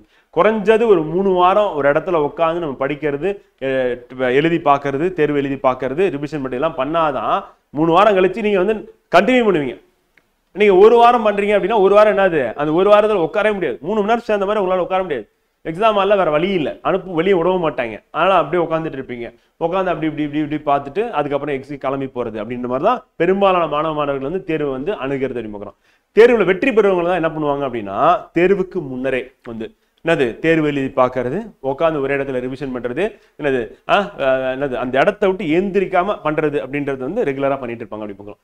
சரி, அடுத்து வந்து அறிவு, அறியாமை, ஐயுறல், கொலல், கொடை, ஏவல், தரும் வினா, ஆறும் இழுக்கார் அப்படின்னு நன்னூலார் சொல்றாரு. அப்ப நன்னூலார் வந்து மொத்தத்தை என்ன சொல்றாருன்னா வினா 6 வந்து பாத்தீங்கன்னா. அடுத்து சுட்டு, மறைநேர், ஏவல், வினாதல், உற்றது, உரைத்தல், உருவது, கூறல், இனமொழி எனும் என் இறையுள் இறுதி நிலவிய 5ம் அப்பொருண்மை நேர்பு அப்படி சொல்லிட்டு நன்னூலார் வந்து பாத்தீங்கன்னா சொல்றாரு அப்படி பார்க்கிறோம். சோ அப்ப நமக்கு இதுல வந்து பாத்தீங்கன்னா நம்ம என்ன பண்றோம் அப்படின்னா, விடை வகைகளா வந்து பாத்தீங்கன்னா இவர் வந்து குறிப்பிட்டு வந்து சொல்றாரு வந்து. சோ அப்ப வினா அப்படின்னும் போது மொத்தம் எத்தனை வகைப்பட்டோம்னா 6 வகையா வந்து பண்றோம். அப்ப வினா வந்து 6 வகையா இருக்கு. விடை வகைகள் அப்படி சொல்லிட்டு நம்ம சொல்லும்போது வந்து பாத்தீங்கன்னா வந்து நன்னூலார் சொல்றது வந்து பாத்தீங்கன்னா 5ம் அப்பொருண்மை நேர்பு அப்படி சொல்லி சொல்றாரு. இப்ப விடை வகைகள் என்ன, வினா வகைகள் என்ன அப்படின்னு பார்ப்போம். ஃபர்ஸ்ட் வினா வகைகள் பார்த்தாச்சு. அறிவினா, அறியா வினா, ஐய வினா, கொலல் வினா, கொடை வினா, ஏவல் வினா, மொத்தம் எத்தனை இருக்கு அப்படின்னா வினா வகைகள் வந்து 6 இருக்கு அப்படின்னு பார்க்கிறோம். அதே விடை வகைகள் அப்படின்னு எடுத்துக்கும் போது வந்து பாத்தீங்கன்னா மொத்தம் எத்தனை இருக்கு அப்படின்னா 8 இருக்கு அப்படின்னு பார்க்கிறோம். அப்ப விடை வகைகள் வந்து 8 இருக்கு அப்படின்னு பார்க்கிறோம். அந்த 8 என்ன அப்படின்னு ஆரம்பிக்கும் போது வந்து பாத்தீங்கன்னா நம்ம ஆரம்பிக்கும் சுட்டு விடை ஆரம்பிக்கிறோம். அப்ப சுட்டு விடை, மறைவிடை, நேர்விடை, ஏவல் விடை, வினா எதிர் வினாதல் விடை, உற்றது உரைத்தல் விடை, உருவது கூறல் விடை, இனமொழி விடை, இதெல்லாம் வந்து மொத்தம் 8 வந்து பாத்தீங்கன்னா விடை இருக்கு. அப்ப வினா 6 தான் இருக்கு, ஆனா விடை எத்தனை இருக்கு வந்து பாத்தீங்கன்னா 8 இருக்கு அப்படின்னு சொல்லி பாக்குறோம். அப்ப வினா அப்படின்றது எத்தனை வகைப்படும் அப்படின்னா 6 வகைப்படும். அந்த விடை அப்படின்றது 8 வகைப்படும் அப்படின்னு சொல்லி பாக்குறோம். ஓகேவா? அடுத்து விடை வகை வந்து சுட்டு வகை, மறைவிடை, நேர்விடை, ஏவல் விடை சொல்லி மொத்தம் 8 வகைப்படும். முதல் 3 வகையும் நேரடி விடைகளாக இருப்பதால் வெளிப்படை விடைகள் என்ன அழைக்கப்படும். அப்ப முதல் 3 அப்படின்னு பார்க்கும்போது சுட்டு, மறை, நேர் அப்படின்னு பார்க்கிறோம். இது மூணுமே எப்படி இருக்கா வந்து நேரடியா இருக்கு. அப்ப நேரடியா இருக்கிறதுனால நம்ம என்ன சொல்றோம் அப்படின்னா இது வந்து வெளிப்படை விடைகள் அப்படின்னு சொல்றோம். அப்ப வெளிப்படை விடைகள் அப்படின்னு எதனா சொல்றோம் அப்படின்னா முதல் 3 வந்து அதே மாதிரி அடுத்த 5 விடைகளும் குறிப்பாக இருப்பதால் குறிப்பு விடைகள் நேரடியா சொல்றது இல்ல, ஆனா குறிப்பால சொல்றோம். அப்ப குறிப்பு விடைகள் மொத்தம் எத்தனை இருக்குன்னா 5 இருக்கு. வெளிப்படை விடைகள் எத்தனை இருக்குன்னா 3 இருக்கு. வெளிப்படை விடைகள் அப்படின்னும் போது சுட்டு, மறை, நேர் அப்படின்னு பார்க்கிறோம். அதே குறிப்புனா ஏவல், வினா எதிர் வினாதல், உற்றது உரைத்தல், உருவது கூறல், இனமொழி அப்படி சொல்லி பார்க்கணும். இந்த 5 வந்து பாத்தீங்கன்னா நமக்கு குறிப்பு விடைகளா வந்து இருக்கு. இப்போ விடை வகை அப்படின்னு பார்க்கும்போது முதல் விடை பார்ப்போம். சுட்டு விடை வந்து சுட்டி கூறும் விடை நேரடியா இருக்கும். கடைத்தெரு எங்குள்ளது என்ற வினா இருக்கு. இப்பக்கத்தில் உள்ளது என கூறும். இப்ப கடைத்தெரு எங்க இருக்குன்னா இந்த இப்பக்கத்தில் உள்ளது, அப்பக்கத்தில் உள்ளது சொல்லுவோம். அப்ப என்னன்னா நேரடியா விடையை சொல்லிடுறோம். அப்ப அது வந்து சுட்டு விடை அப்படின்னு பார்க்கிறோம். அதற்கு அடுத்து மறைவிடை அப்படின்னும் போது என்னன்னா மறுத்து கூறும் விடை. எப்படி மறுத்து கூற, கடைக்கு போவாயா என்று கேள்விக்கு போக மாட்டேன், ஏன் எனக்கு வகுப்பு இருக்கு, நான் உட்காந்து படிச்சுட்டு இருக்கேன், கடைக்கெல்லாம் போகவே முடியாது. சரி மத்தியானம் போறியா, போக மாட்டேன், ஏன் ரிவிஷன் பண்ணணும். சாயந்தரம் போவியா, இல்ல இன்னும் ரிவிஷன் பண்ணு. நாளைக்கு காலையில் ரிவிஷன் பண்ணு. அப்புறம் இந்த அட்லீஸ்ட் இந்த வீக்கெண்ட்ல ஃப்ரீயா இருப்பியா, இல்ல அப்பயும் நான் டெஸ்ட் போட்டு பார்ப்பேன். அப்ப எப்ப கூப்பிட்டாலும் என்ன பண்ண போறீங்கன்னா நான் கிளாஸ் அட்டன் பண்றேன், ரிவிஷன் பண்றேன், தேர்வு எழுதல. அதனால என்னால என்ன பண்ண ஜூலை 13 வரைக்கும் நான் என்ன பண்ண மாட்டேன், வீட்டை விட்டு எங்கேயும் போகவே மாட்டேன் அப்படின்னு சொல்லிடுறீங்க வந்து. ஸோ இதுதான் என்ன அப்படின்னா வந்து பாத்தீங்கன்னா உங்களுடைய முடிவா இருக்கணும், உறுதியா இருக்கணும். இந்த உறுதியை நீங்க கைவிடக்கூடாது. ஏன்னா அடுத்த 30-40 வருஷம் நீங்க எங்க போய் உட்கார போறீங்கன்னு முடிவு பண்ணக்கூடிய எக்ஸாம் வந்து சாதாரண எக்ஸாம் கிடையாது. நம்ம நினைக்கிற மாதிரி நம்ம வாழ்க்கையில இது ஒரு சாதாரண தேர்வே கிடையாது. உங்க வாழ்க்கையே வந்து பாத்தீங்கன்னா என்னது புரட்டி போடுறதுன்னு சொல்லலாம். அந்த மாதிரி தான் வந்து முதல் தலைமுறையில நீங்க வந்து அரசு பணியாளராக ஆகலாம் அல்லது என்னது பெண்கள் வந்து பாத்தீங்கன்னா குடும்ப பெண்களா இருப்பீங்க. வாழ்க்கை பூரா நான் வந்து கிச்சன்லயே இருக்கணுமா, வீட்டு வேலையை செஞ்சுட்டு இருக்கணுமா அப்படின்னு நினைக்கிறவங்களுக்கு மிகப்பெரிய ஒரு விடுதலையா வந்து பாத்தீங்கன்னா இந்த தேர்வு வந்து இருக்க போகுது. அப்ப இந்த தேர்வு அப்படின்றது வந்து பாத்தீங்கன்னா வந்து யாரெல்லாம் கஷ்டப்பட்டு இருக்கீங்களோ அவங்களுக்கான ஒரு மிகப்பெரிய வந்து பாத்தீங்கன்னா ஒரு வரமா வந்து இது வந்து கருதப்படுகிறது. வரம் கடவுள்கிட்ட கிடைக்குமாலாம் தெரியாது, ஆனா நீங்க முயற்சி செஞ்சீங்கன்னா அந்த வரத்தை நீங்களே அடையலாம் அப்படி சொல்லி பார்க்கிறோம் வந்து மனசுல வச்சுக்கிட்டு படிங்க வந்து. அப்ப மறுத்து கூறும் விடை, கடைக்கு போவாயா என்ற கேள்விக்கு போக மாட்டேன் மறுத்து கூறுதல் அப்படின்னு பார்க்கிறோம். நேர்விடை அப்படின்னு பார்க்கும்போது உடன்பட்டு கூறும் விடை, கடைக்கு போவாயா என்ற கேள்விக்கு போவேன் என்று உடன்பட்டு கூறல். அப்படி சொன்னீங்கன்னா என்ன பண்ணும், எக்ஸாம் நம்ம கைவிட்டு போயிடும். ஸோ அதனால போகவே போகாதீங்க. சரி கடைக்குன்னா நான் சொல்றது இப்ப அவங்களுடைய தொழிலே கடையா இருக்கும். ஏதாவது ஒரு கடையை வந்து பாத்தீங்கன்னா உங்களுடைய பெற்றோர் நடத்திட்டு இருப்பாங்க, அல்லது உங்களுடைய கணவரோ அல்ல மனைவியோ அல்லது உங்களுடைய நண்பரோ அல்லது உங்களுடைய சகோதர சகோதரி யாரோ ஒருத்தன் கடை வச்சிருப்பாங்க. அந்த கடைக்கு உதவிக்கு நீங்க போயிட்டு இருப்பீங்க, காலேஜ் முடிச்சிருப்பீங்க, போயிட்டு இருப்பீங்க டெய்லியும் தினம். இப்ப நீங்க போற சாப்பிட்டீங்க, டிசைனா உங்களை கூப்பிடுவாங்க, வா வா அப்படின்னு சொல்லிட்டு சரி நான் போறேன் அப்படின்னு சொல்லி சொன்னீங்கன்னா முடிஞ்சு போச்சு. 2025 அரசு பணி உங்களுக்கு இல்லைன்னு நீங்க முடிவு பண்ணிக்கோங்க. ஸோ அதனால தலைகீழ நின்னாலும் சரிதான், காலில் விழுந்து கெஞ்சினாலும் சரிதான், போவே நீங்க திருப்பி காலில் விழுந்துட்டு நான் வரவே மாட்டேன், நான் விட்டுருப்பா, நான் வந்து இந்த தேர்வுக்காக தயாராகிட்டு இருக்கேன், எனக்கு விடிவு காலம், என் வாழ்க்கையில வந்து வெளிச்சம் எல்லாமே வந்து இந்த தேர்வு தான் அப்படின்னு சொல்லிட்டு நீங்க என்ன பண்ணணும், பதிலுக்கு அவங்க காலில் நீங்க விழுந்துட்டீங்கன்னா சரியா போச்சு. வந்து இந்த காலில் விழுந்து கெஞ்சிரானே அப்படின்னு சொல்லிட்டு இறக்கப்பட்டீங்கன்னா என்ன ஆகும் வந்து என்னது டிஎன்பிசி உங்க மேல இறக்கப்படாது. வந்து கட் ஆஃப் அதிகமாக தான் இருக்கும். நம்ம போட்டுட்டு வந்து ஐயோ நம்ம வந்து அதை விட கம்மியா இருக்கே, மார்க்கே போச்சேன்னு சொல்லி பின்னாடி வந்து அழுது பிரயோஜனம் இல்லை. அப்ப அழுது புரண்டாலும் திருப்பி என்ன இந்த தேர்வு திருப்பி கிடைக்காது.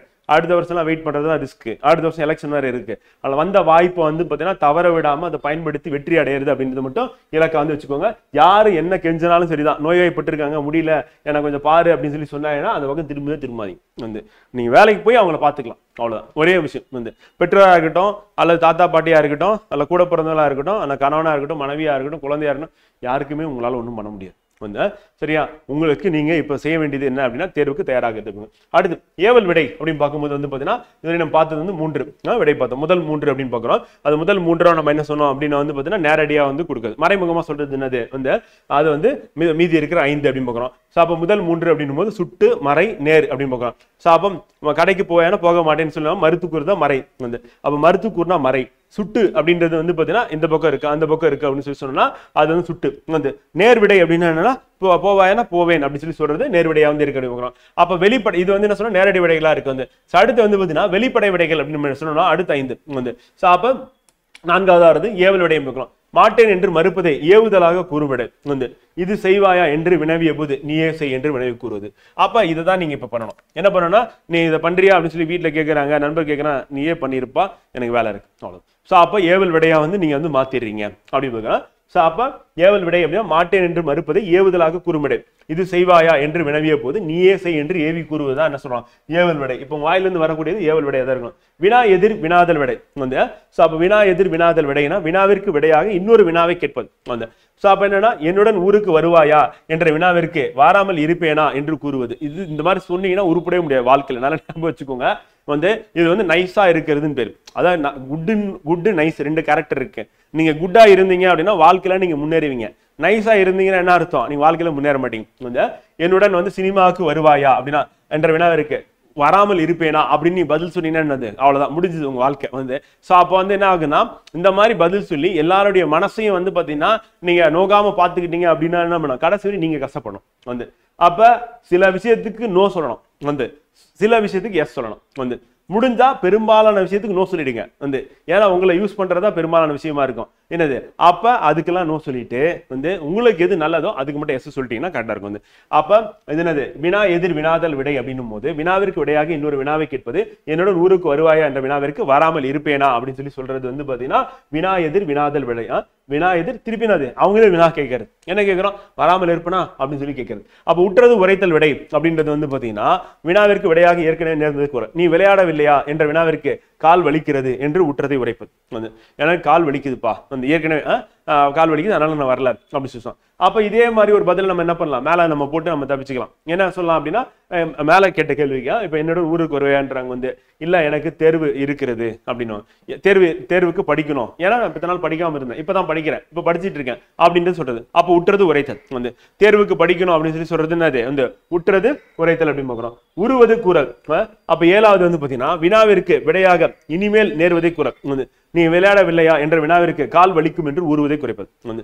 அப்ப நீ விளையாடவில்லையான்றதுக்கு பதிலா இப்ப கேக்குறாங்க நீ ஊருக்கு வருவாயா அப்படின்னு சொல்லி கேட்டான்னு வச்சுக்கோங்க, இல்ல எக்ஸாம்ல நான் ஃபெயில் ஆயிடுவேன். அப்ப நடக்க போறதை நீங்க சொல்றீங்க, நான் ஊருக்கு வந்தேன்னா நான் வாழ்க்கையில உருப்பட முடியாது, எக்ஸாம்ல ஃபெயில் ஆயிடுவேன் அப்படின்னு சொல்லி சொல்றதா என்னது ஊறுவது கூறல். அப்ப உற்றது உரைப்பதுன்னா என்ன அர்த்தம், நான் இத்தனை நாள் படிக்கல இப்பதான் படிக்கிறேன் அப்படின்னு சொல்லி சொல்றது நம்ம அப்படி எடுத்துக்கலாம். கால் வலிக்கிறது அப்படின்னு சொல்லி சொல்றதும் நம்ம என்னது ஏற்கனவே நடந்தது வந்து சொல்றது வந்து. அப்ப வினாவிற்கு ஏற்கனவே நடந்ததே கூறல் வந்து உற்றது உரைத்தல். உருவது கூறல் அப்படின்னா வந்து பாத்தீங்கன்னா வரப்போறத சொல்றது வந்து, கால் வலிக்கும் அப்படின்னு எக்ஸாம்ல ஃபெயில் ஆயிடும் அப்படின்னு சொல்லி சொல்றது வந்து. அவ்வளவு பளிச்சுன்னு சொல்லிட்டீங்கன்னா என்ன பண்ணிடுவாங்க, அடுத்து ஒரு வார்த்தை பேச மாட்டாங்க, அந்த இடத்த காலி பண்ணிட்டு போயிட்டே இருப்பாங்க வந்து. சோ அந்த மாதிரி உண்மையை சொல்லி உதவியை வாங்கிக்கோங்க, அதுதான் இந்த காலம் அப்படிமா. இப்ப சரியான காலமா இருக்கு போது. அடுத்து இனமொழி விடை. வினாவிற்கு விடையாக இனமான மற்றொன்றை விடையாக குரல் வந்து. அப்ப வினாவிற்கு விடையாக இனமான மற்றொன்று குரல். உனக்கு கதை எழுத தெரியுமா என்ற வினாவிற்கு கற்று எழுத தெரியும் வந்து. இந்த மாதிரி ஒரு கேள்வி கேட்டா அதுக்கு இன்னொரு பதில சொல்றது அப்படின்னு இருக்கு வந்து. இதை காம்படிட்டிவ் எக்ஸாம்ல வழக்கமா வந்து பண்ணக்கூடிய ஒன்று வந்து. அது மெயின்ஸ்ல வந்து பண்ணுவீங்க. குரூப் 2 குரூப் 1 மெயின்ஸ்ல எழுதும் போது கேட்டது ஒன்னா இருக்கும், உங்களுக்கு தெரிஞ்சது ஒன்னு எழுதி வச்சுட்டு வருவீங்க. அப்புறம் மார்க் எப்படி வரும், மார்க் வரவே வராது. சோ அப்ப வந்து இனமொழி விடை அப்படின்னா வினாவிற்கு விடையாக இனமான மற்றொன்றை விடையாக குரல். உனக்கு கதை எழுத தெரியுமானா என்ற வினாவிற்கு கற்று எழுத தெரியும் என்று கூறுவது அப்படின்னு பார்க்கிறோம். சோ அப்ப இனமொழி விடை வந்து இனமொழினா எனக்கு கதை தெரியாது கற்று எழுத தெரியும், அப்ப இனமொழி விடை. அப்ப உருவதுன்னா ஏற்கனவே எனக்கு கால் வலிக்குது அப்படின்னு சொல்லி சொல்றேன், கால் வலிக்கும் அப்படின்னு சொன்னா உற்றது உரைத்தல் வந்து. வினா எதிர் வினாதல். நான் வராம இருப்பேனா அப்படின்னு சொல்லி கேட்கறது வந்து வராமல் இருப்பேனான்ட்டு. ஏவல் விடை அப்படின்னும் போது வந்து பாத்தீங்கன்னா நீயே செய் அப்படின்னு சொல்லி ஏவல் விடை வந்து. சோ இது வந்து பாத்தீங்கன்னா மொத்தம் வினா விடை அப்படின்னு பாத்தீங்கன்னா மொத்தம் 8 வகைப்படும் அப்படின்னு சொல்லி பார்க்கிறோம். சோ வினா எத்தனை வகைப்படும் அப்படின்னா 5 வகைப்படும் பார்க்கிறோம். சரி 6. அப்ப 6, 8 இது ஞாபகம் வச்சுக்கணும் ஃப்ரெண்ட். சோ எக்ஸாம்ல நம்ம கொஸ்டினா கேட்கறதுனா வாய்ப்பு இருக்கு கண்டிப்பா. அதுலயும் வந்து விடை அப்படின்றது அடிப்படையில் நம்ம கேள்வி கேட்பாங்க. வெரி வெரி இம்பார்ட்டன்ட் அப்படி பார்க்கிறோம். இப்ப பொருள்கோள். செயலில் சொற்களை பொருளுக்கு ஏற்றவாறு சேர்த்தோ மாற்றியோ பொருள் கொள்ளும் முறைக்கு வந்து பொருள்கோள் என்று பெயர் வந்து. அப்ப என்ன பண்ணா செயல் பொருளுக்கு ஏற்றவாறு சேர்த்தோ மாற்றியோ பொருள் கொள்ளும் முறை. அப்ப சேர்த்துட்டாங்க அப்படின்னா அது ஒரு பொருள், பிரிச்சுட்டாங்க அப்படின்னா அது ஒரு பொருள், அப்ப அது வந்து பொருள்கோள் அப்படின்னா. அப்ப செயலில் சொற்களை பொருளுக்கு ஏற்றவாறு சேர்த்தோ மாற்றியோ பொருள் கொள்ளும் முறை. சாவை ஆற்று நீர் பொருள்கோள், மொழி மாற்று பொருள்கோள், நிரல் நிறை பொருள்கோள், விற்பூட்டு பொருள்கோள் பொருள்கோள் வந்து. அப்புறம் தாப்பிசை பொருள்கோள், அலைமறிப்பு பொருள்கோள், கொண்டு கூட்டு பொருள்கொள் அந்த அடிமாற்று பொருள்கொள் சொல்லி இத்தனை வகையா இருக்கு. இதுல நம்ம பார்க்க போறது வந்து பாத்தீங்கன்னா மொத்தமாவே எத்தனை பார்க்க போறோம்னா 3 தான் பார்க்க போறோம். ஆற்றுநீர் பொருள்கொள், நிரல் நிறை பொருள்கொள் அண்ட் கொண்டு கூட்டு பொருள்கொள் அப்படின்னு பார்க்கிறோம். ஆற்றுநீர் பொருள்கொள் அப்படின்னு போது என்னன்னா சீவக சிந்தாமணியில வரக்கூடிய ஒரு பாடல் வந்து சொல்லரும் குல்பகம் பாம்பின் தோற்றம் போல் மெல்லவே கரு இருந்து ஈன்று மேலாளர் செல்வமே போல் தலை நிறுவி தேர்ந்த நூல் கல்வி சேர் மாந்தரின் இறைஞ்சு காய்த்தவே வந்து நெருப்பெயர் கருவுற்ற பச்சை பாம்பின் வடிவம் போல் கருகுண்டு பின்பு கதிர் விட்டு செல்லும் சேர்ந்தவுடன் பண்பற்ற மக்கள் பணிவின்றி தலை நிமிர்ந்து நிற்பது போல் குத்திட்டு நின்று முடிவில் கதிர் முற்றியவுடன் கற்றவர்கள் வணங்குவதில் போல் வளைந்து காய்த்தன. அப்ப நெல்லை வந்து நம்ம ஃபர்ஸ்ட் பாம்புக்கு ஒப்பிட்டு சொல்றாரு கதிர் விடுறது. அதுக்கப்புறம் என்ன செல்வம் சேர்ந்ததுக்கு அப்புறம் நம்ம நேரம் ஷார்ப்பா இருக்கும் பாக்குறதுக்கு வந்து பாத்தீங்கன்னா அப்படியே திமுறா அப்படி தலையை தூக்கிட்டு நெல் வந்து இருக்கிற மாதிரி இருக்கும் நெற்கதிர் வந்து. அது கொஞ்சம் வளர்ந்ததுக்கு அப்புறம் நெல் கதிர்லாம் அதுல தோன்றதுக்கு அப்புறம் என்ன ஆகும் அப்படின்னா வந்து பாத்தீங்கன்னா வளைஞ்சிரும், அந்த வெயிட் தாங்காம வளையும். அப்படி வளைஞ்சு இருக்கிறது கற்றவர்கள் வந்து பாத்தீங்கன்னா வணங்குதல் போல் வளைந்து காய்த்தன அப்படின்னு பார்க்கிறோம். அப்ப நெல் என்னும் எழுவாய் அதன் தொழில்களான இருந்து ஈன்று நிறுவி இறைஞ்சி என்னும் வினையச்சங்களை பெற்று காய்த்தவே என்னும் பயனிலேயே கொண்டு முடிந்தது அப்படிங்கிறோம். சோ அப்ப இங்க சொல்லும் போது வந்து பாத்தீங்கன்னா இது வினையச்சங்கள் இத்தனை இருக்கு, கடைசியா வந்து என்ன ஆகுது அப்படின்னா பயனில் என்ன காய்த்து. அப்ப நெல் அப்படின்றது என்னன்னா எழுவாயா இருக்கு. அப்ப எழுவாய்னா நெல் வந்து அது தொழில்களான இருந்து ஈன்று நிறுவி அப்ப இருந்து ஈன்று நிறுவி அப்படி சொல்லி பார்க்கிறோம். அதே மாதிரி வந்து பாத்தீங்கன்னா இறைஞ்சி அப்படி சொல்லி பார்க்கிறோம். அப்ப இங்க பாத்தீங்கன்னா இருந்து ஈன்று வந்து நிறுவி வந்து இறைஞ்சி வந்து இதெல்லாம் என்ன அப்படின்னா வினையச்சங்கள் அப்படின்னு பார்க்கிறோம். நெல் அப்படின்றது வந்து பாத்தீங்கன்னா நமக்கு சொல்லரும் குல்பகம் பாம்பின் தோற்றம் போல் வந்து. ஸோ அப்போ ஆரம்பிக்கும் போது நமக்கு என்ன நெல்லில் ஆரம்பிக்கிறார், ஆரம்பிச்சு அதுல இருக்கக்கூடிய வினையச்சங்கள் அதுக்கப்புறம் முடியுது வந்து பயனிலை. அப்ப நெல் அப்படின்றது எழுவாயா இருக்கு அப்படின்னு பார்க்கிறோம். அப்ப இருந்து ஈன்று நிறுவி நிறைஞ்சி என்னும் இணையச்சங்களை பெற்று காய்த்தவே என்னும் பயனிலை கொண்டு முடிந்தது அப்படின்னு. ஸோ அப்படி முடிஞ்சது அப்படின்னா வந்து பார்த்தீங்கன்னா அதுதான் நம்ம என்ன சொல்றோம் அப்படின்னா வந்து நம்ம ஆற்று நீர் பொருள்கள் அப்படின்னு பார்க்கிறோம். ஸோ பாடலின் தொடக்கம் முதல் முடிவு வரை ஆற்று நீரின் போக்கை போல நேராகவே பொருள் கொள்ளுமாறு அமைந்ததால் இது ஆற்று நீர் பொருள்கள். அப்ப நேரா பொருள் கொள்ளும் மாதிரி அமைஞ்சது அப்படின்னா வந்து ஆற்று நீர் மாதிரி தொடக்கம் முதல் முடிவு வரை வந்து அப்படி ஸ்ட்ரைட்டா இருக்கு, ஃப்ளோ வந்து எந்த ஒரு தங்கு தடை இல்லாம இருக்கு, முன்னாடி பின்னாடி மாத்தி இல்லை அப்படின்னா தொடக்கம் முதல் முடிவு வரை ஆற்று நீரின் போக்கை போல வந்து பாத்தீங்கன்னா ஆற்று நீரின் போக்கை போல அப்படியே போயிட்டே இருக்கு அப்படின்னு சொல்லி பார்க்குறாங்க. ஸோ அது வந்து நேராகவே பொருள்கள் மாதிரி இருந்ததுன்னா அது ஆற்று நீர் பொருள்கள் வந்து. ஸோ மற்றைய நோக்காது அடிதோறும் வான்பொருள் அற்று அற்று ஒழுங்கும் அஃது யாற்று போனலே அப்படின்னு சொல்லி நன்னூலார் வந்து இதுக்கு வந்து இலக்கணத்தை வந்து சொல்றாரு அப்படிங்கிறோம். அடுத்து நிரல் நிறை பொருள்கள் வந்து ஒரு செயலில் சொற்கள் முறை பிறழாமல் நிரல் நிறையாக வரிசையாக அமைந்து வருவது நிரல் நிறை பொருள்கள் வந்து. அப்ப சொற்கள் வந்து முறை பிறழாமல் வந்து நிரல் நிறையாக அமைந்து வருது. இது முறை நிரல் பொருள்கொள் எதிர் நிரல் நிறை பொருள்கொள் என இரு வகைப்படும். ரெண்டா இருக்கு. ஒண்ணு வந்து முறை நிரல் பொருள்கொள் இருக்கு, இன்னொன்னு எதிர் நிரல் பொறைக்கோள் அப்படி பொருள்கொள் இருக்கணும். அப்ப முறை நிரல் பொருட்கள் அப்படின்னு எடுத்துட்டோம் அப்படின்னா செயலில் எழுவாயாக அமையும் பெயர் சொற்களை அல்லது வினை சொற்களை வரிசையாக நிறுத்தி அவை ஏற்கும் பயனிலையும் அவ்வரிசைப்படி நிறுத்தி பொருள் கொள்ளுதல் முதல் நிறை பொருட்கள் அப்படின்னு சொல்லுவோம். அன்பும் மரணம் உடைத்தாயின் இல்வாழ்க்கை பண்பும் பயனும் அது குரல். இக்குறளில் அன்பு அரண் என்ற 2 சொற்களை வரிசைப்படுத்தி என்ன பண்றாங்க அப்படின்னா அவற்றுக்கு விளைவுகளாக என்ன பண்றாங்க அடுத்த லைன்ல வரணும். ஆக்சுவலா பண்பும் பயனும் அது அப்படின்னு சொல்லிட்டு இது இங்க வரும். அப்படி வரும்போது என்ன அன்பும் மரணம் அப்படின்றது இதுக்கு பொருத்தமா பண்பும் பயனும் வருது வந்து. ஸோ அந்த மாதிரி அடுத்த வரியில வந்து பாத்தீங்கன்னா அதுக்கு பொருத்தமாக வந்து பாத்தீங்கன்னா வரிசைப்படுத்தி விளைவுகளாக என்னப்பா கிடைக்கும் பண்பும் பயனும். அன்பு இருந்தா பண்பு, அரணம் இருந்தா பயன் அப்படின்னு சொல்லி வரிசைப்படுத்தி வள்ளுவர் வந்து சொல்றாரு. அப்போ நிரல் நிறை அப்படின்னா வந்து முறை நிரல் நிறை அப்படின்னு எடுத்துக்கும் போது முறையா என்ன பண்றாங்கன்னா அதுக்கு கீழே அப்படியே 2 சொற்கள் வந்து கொடுத்தாங்க அப்படின்னா அது முறை நிரல் நிறை அப்படின்னு பார்க்கலாம். ஸோ நம்ம எடுத்துக்காட்டு ஞாபகம் வச்சுக்கோங்க, ஈஸியா ஆன்சர் பண்ணிட்டு போயிடலாம். அடுத்து அவற்றை இல்வாழ்க்கையின் பண்பு அன்பு என்றும் அதன் பயன் அரண் என்றும் பொருள் கொள்ள வேண்டும்.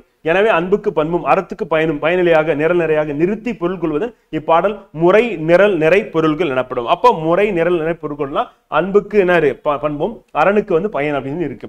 எதிர் நிரல் நிறை பொருள்கள் வந்து செயலில் எழுவாய்களை வரிசைப்படுத்தி அவை ஏற்கும் பயனிலை எதிரெதிராக கொண்டு பொருள் கொள்ளுதல் எதிர் நிரல்நிலை வந்து. இப்ப பாத்தீங்கன்னா விலங்கோடு மக்கள் அணையர் இளங்குனூர் கற்றாரோடு யானையவர் வந்து இக்குறள் முதல் அடியில் விலங்கு மக்கள் இருக்கு அந்த எழுவாயிலே வருது. அடுத்த அடியில் அப்படின்னா 2வது அடி அந்த 2வது அடியில வந்து பாத்தீங்கன்னா பயனிலையா என்ன இருக்கு அப்படின்னா கற்றார் இருக்கார் வந்து.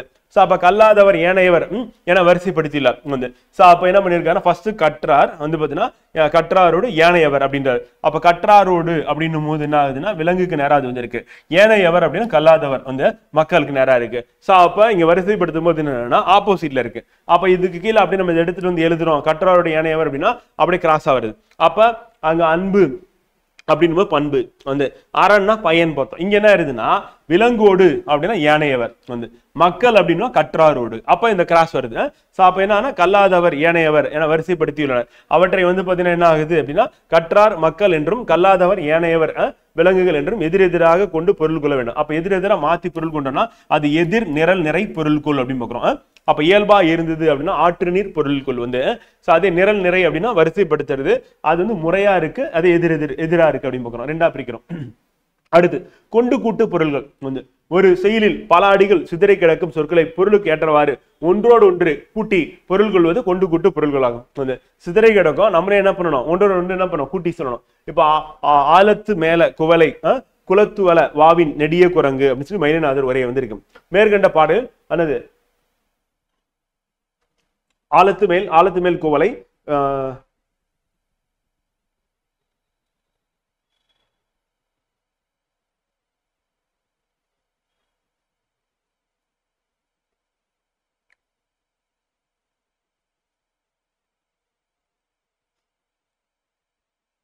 ஓகே. ஸோ இதில் சொல்லும் போது என்னன்னா ஆழத்து மேல குரங்கு அப்படின்னு சொல்லி வரணும். ஸோ இப்போ ஆழத்து மேல குரங்கு அப்படின்னு வரணும். ஆனா இது வந்து பார்த்தீங்கன்னா தனித்தனியா இருக்கு. இப்போ ஆழத்து அப்படின்றது மேல வந்து குரங்கு அப்படின்னு வரணும் வந்து அது குளத்துல குவலை அப்படின்னு வரும் வந்து. ஸோ அப்போ குவலை குளத்துல அப்படின்னு சொல்லி வரணும். அப்போ குளத்துல குவலை வந்து என்று கருத்தை கொண்டு அங்கும் இங்கும். அப்ப நமக்கு ஆழத்து மேல அப்படின்னும் போது இது வந்து குரங்கு அதோட சேர்ந்தணும். அடுத்து என்ன பண்ணணும், குளத்துல குவலை அப்படின்னு சொல்லிட்டு இப்படி வரணும் வந்து. ஸோ அப்ப நமக்கு என்ன வரணும், ஆனா ஆழத்து மேலே குரங்கு குலத்துல குவலை வந்து வாவின் நெடி அப்படின்றதும் மாறி மாறி இருக்கு. அப்ப ஜம்பலாகி இருக்கு. அப்படி இருந்தது அப்படின்னா வந்து என்னன்னா கொண்டு கூட்டு பொருள்கள் வந்து. ஸோ அப்ப நமக்கு வந்து பொருள்கள் அமைந்திருப்பதால் எப்படின்னா அங்கும் இங்கும் உண்டு. அப்ப கொண்டு கூட்டு பொருள்களா வந்து இருக்கு அப்படின்னு சொல்லி பாக்குறோம். ஸோ அதுதான் வந்து பொருள்கள் அப்படி சொல்லி பாக்குறோம் வந்து. ஓகேவா. அடுத்து வந்து ஒருமை பன்மை அறிதல் வந்து. ஸோ ஒருமை பன்மை அறிதல் அப்படின்றது வந்து பாத்தீங்கன்னா அடுத்த தலைப்பா வந்து இருக்கு. இது நமக்கு ரொம்ப ரொம்ப முக்கியமானது.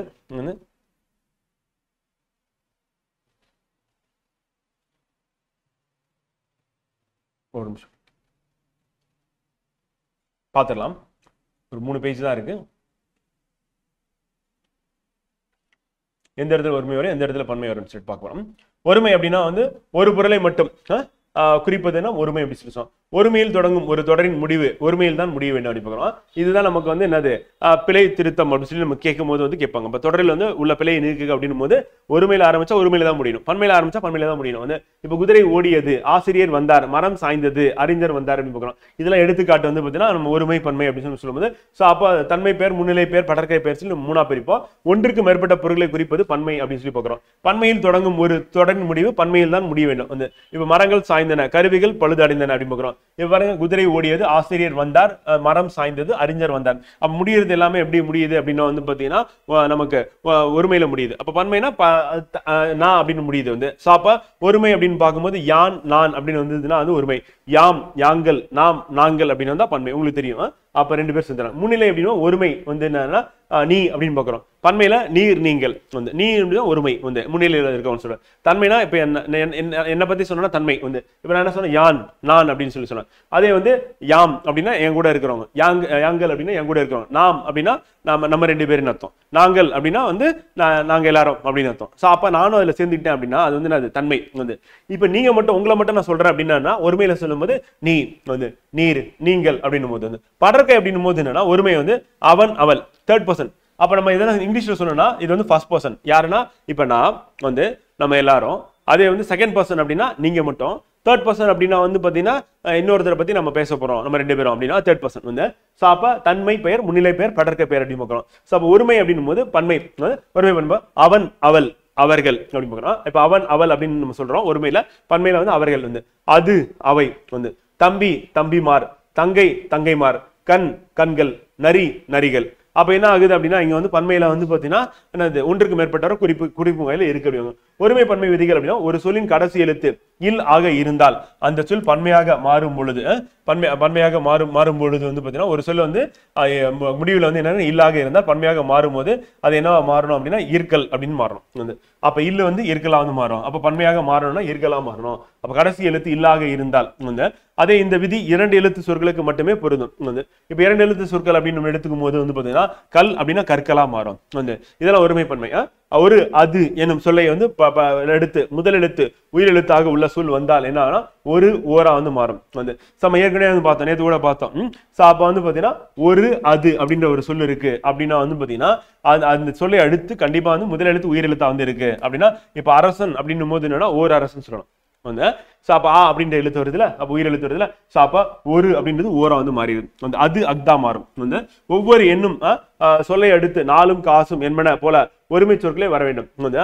அப்போ ஒவ்வொரு எண்ணும் சொல்லை அடுத்து நாலும் காசும் என்பன போல ஒருமை சொற்களே வர வேண்டும். எத்தனை என்பது எண்ணிக்கையை குறிக்கும், எத்துணை என்பது அளவை காலத்தையும் குறிக்கும் வந்து. அப்ப எண்ணும் இப்போ ஒவ்வொரு எண்ணும் சொல்லை அடுத்து நாலும் காசும் என்பன போல ஒருமை சொற்களே வரணும். இப்போ எத்தனை அப்படின்றதுக்கு வந்து என்னன்னா எண்ணிக்கையை குறிக்கல, ஸோ அது வந்து எண்ணிக்கைக்கு எத்தனை அப்படின்னு சொல்லணும் வந்து. அதே வந்து பார்த்தீங்கன்னா அளவு அளத்தல் காலம் அப்படின்னு இருக்கு அப்படின்னா அது வந்து எத்துணை அப்படின்னு சொல்லணும். அப்ப எத்துணை காலம், எத்தனை காலம் சொல்ல எத்துணை காலம், எத்துணை அளவு வந்து. அப்ப எத்தனை எண்ணிக்கை வந்து. இப்ப தான் தாம் என்னும் சொற்கள் வந்து பார்த்தீங்கன்னா தான் என்பது ஒருமையை குறிக்கும், தாம் என்பது பன்மையை குறிக்கும். இவ்வேறுபட்டனை அறிந்து தொடரில் பயன்படுத்தணும். தான் தன்னை தன்னால் தனக்கு தனது ஆகியவற்றை ஒருமை தொடர்கள். அப்ப தான் தன்னை தன்னால் தனக்கு தனது ஒருமையா வந்து இருக்கு வந்து. தாம் தம்மை தம்மால் தமக்கு தமது அப்படின்னா பன்மையா இருக்கு அப்படின்னு பார்க்கணும். இப்ப எடுத்துக்காட்டு ஞாபகம் வச்சுட்டா போதும், நம்ம தேர்வுல கேட்கும்போது சுலபமா விடையளிச்சலாம் அப்படின்னு சொல்லி பார்க்கணும். இப்ப தலைவர் தமது கையால் பரிசு வழங்கினார். அப்ப தலைவர் தமது கையால் பரிசு வழங்கினார் அப்படின்னு. அப்ப தமது அப்படின்னும் போது என்ன ஆகுதுன்னா பன்மை தொடர்ல இருக்கு. மாணவன் தனது கையால் வந்து பார்த்தீங்கன்னா பெற்றுக்கொண்டான் அப்படின்னு. அப்ப மாணவன் தனது கையால் பெற்றுக்கொண்டான். இங்க என்ன வந்திருக்கு, தலைவர் என்பது ஒருவரை குறித்தாலும் இது மரியாதையால் பன்மை ஆகும் அப்படின்னு. அப்ப தலைவர் தனது கையால் அப்படின்னும் போது மரியாதை காரணமா நம்ம என்ன பண்ணிடுறோம் அப்படின்னா வந்து நம்ம தமது அப்படின்னு போறோம். இப்ப மாணவன் அப்படின்னும் போது வந்து பார்த்தீங்கன்னா அப்ப தனது அப்படின்னு சொல்லி நம்ம சொல்றோம். அப்ப இங்க வந்து பார்த்தீங்கன்னா தலைவர் என்பது ஒருவரை குறித்தாலும் இது மரியாதை பன்மை ஆகும் அப்படின்னு. இப்ப எடுத்துக்காட்டு மாடுகள் தமது தலையை ஆட்டின அப்படின்னு சொல்றோம். கன்று தனது தலையை ஆட்டியது வந்து. இப்ப மாடுகள் அப்படின்னும் போது என்னது கல் வந்துருச்சு வந்து. ஸோ அப்போ பன்மையில இருக்கு, அப்ப தமதுன்னு போனோம். கன்று அப்படின்னும் போது இது ஒருமையில இருக்கு, ஒரே ஒரு கன்று தான் தனது அப்படின்னு பாக்குறோம். அப்ப மாடுகள் தமது தலையை ஆட்டின வந்து கன்று தனது தலையை ஆட்டிய தெரியுங்க. இப்ப நம்ம வந்து எடுத்துக்காட்டு கொடுத்துருக்கோம். ஸோ இதுல வந்து நீங்களே வந்து பார்த்தீங்கன்னா ஃபில்லப் பண்றவா இருக்கு. சிறுமி டேஷ் கையில் மலர்களை வைத்திருந்தாலும் தனது கையில் மலரை வைத்திருந்தார், தனது ஒருமையில. அம்பேத்கர் ஒடுக்கப்பட்ட மக்களின் உயர்வுக்காக தமது உழைப்பை, ஏன்னா பன்மை, ஏன்னா உயர்வு கருதி நம்ம என்ன பண்றோம் அந்த இதுல உயர்வுக்காக வந்துச்சு, அப்ப தமது போட்டானோ. உயர்ந்தோர் டேஷ் புகழ்ந்து கொள்ள மாட்டார்கள் அந்த. உயர்ந்தோர் அப்படின்னும் போது என்னன்னா மரியாதை நம்ம தம்மை தாமே வந்து அப்படி தன்னைத்தானே அப்படி சொல்லுவோம், தம்மை தானே. இவை டேஷ் எனக்கு பிடித்த நூல், இவைதான் எனக்கு பிடித்த நூல் சொல்லணும். அப்போ நம்ம இங்க என்ன பண்ணனா உயர்வு நமக்கு நாமே போட்டுக்க வேண்டியல. குழந்தைகள் டேஷ் வந்து இயன்ற உதவிகளை பிறருக்கு செய்கின்றனர் வந்து. அப்போ குழந்தைகள் வந்து தன்னால் இயன்ற உதவிகளை பிறருக்கு செய்கின்றனர் அப்படின்னு பாக்குறோம் வந்து. ஸோ அப்ப பெரியோர் சான்றோர்கள் வராங்க அப்படின்னும் போது தலைவர் அப்படின்னு வரும்போது நம்ம வந்து என்ன பண்றோம் அந்த தன் அப்படின்னு தம்மா வந்து மாறிது. அப்ப தனது தமது தம்மை தாம் தாம் தம்மால். ஸோ இங்கேயும் வந்து என்ன பண்ணோம்னா உதவி செய்யறதுனால நம்ம என்ன பண்ணிடுறோம் அப்படின்னா வந்து ஒரு நிமிஷம்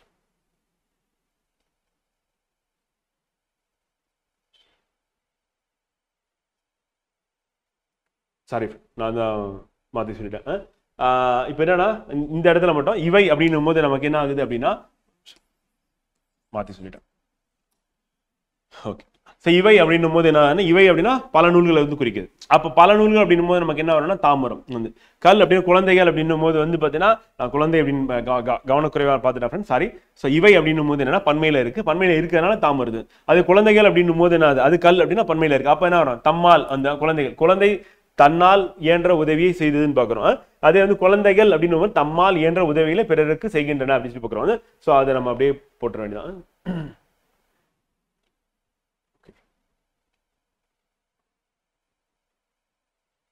அடுத்து விடைகள் விலை திருத்தம். விலை திருத்தம் அப்படின்னு பார்க்கும்போது வந்து பாத்தீங்கன்னா தங்கை வருகிறது அது வந்து தவறு. ஸோ அப்ப என்ன வரணும் தங்கை வருகிறாள் அப்படின்னு பாக்குறோம். தம்பி வந்தார் அப்படின்னு பாக்குறோம். தம்பி வந்து வந்தார் அப்படின்னு சொல்லி சொல்லும்போது நம்ம தம்பி வந்தான்னு தான் சொல்லணும். அந்த தம்பி அப்படின்னா என்னது அந்த அண்ணன் வந்தார் தான் சொல்லணும். அப்ப மரியாதை வந்து பாத்தீங்கன்னா அங்க வந்து கொடுப்போம், இங்க வந்து கொடுக்க வேண்டியது இல்லை. ஸோ அப்ப வந்து பாத்தீங்கன்னா தம்பி வந்தார், தம்பி வந்தான் வந்து. மாணவர்கள் மாணவர்கள் அப்படின்னு வந்தாச்சு. எழுதினார்கள், மாணவர்கள் எழுதினார்கள் வந்து. ஸோ மாணவர்கள் எழுதினர் அப்படின்னா எழுதினர் அப்படின்னு ஒரு நிமிஷம்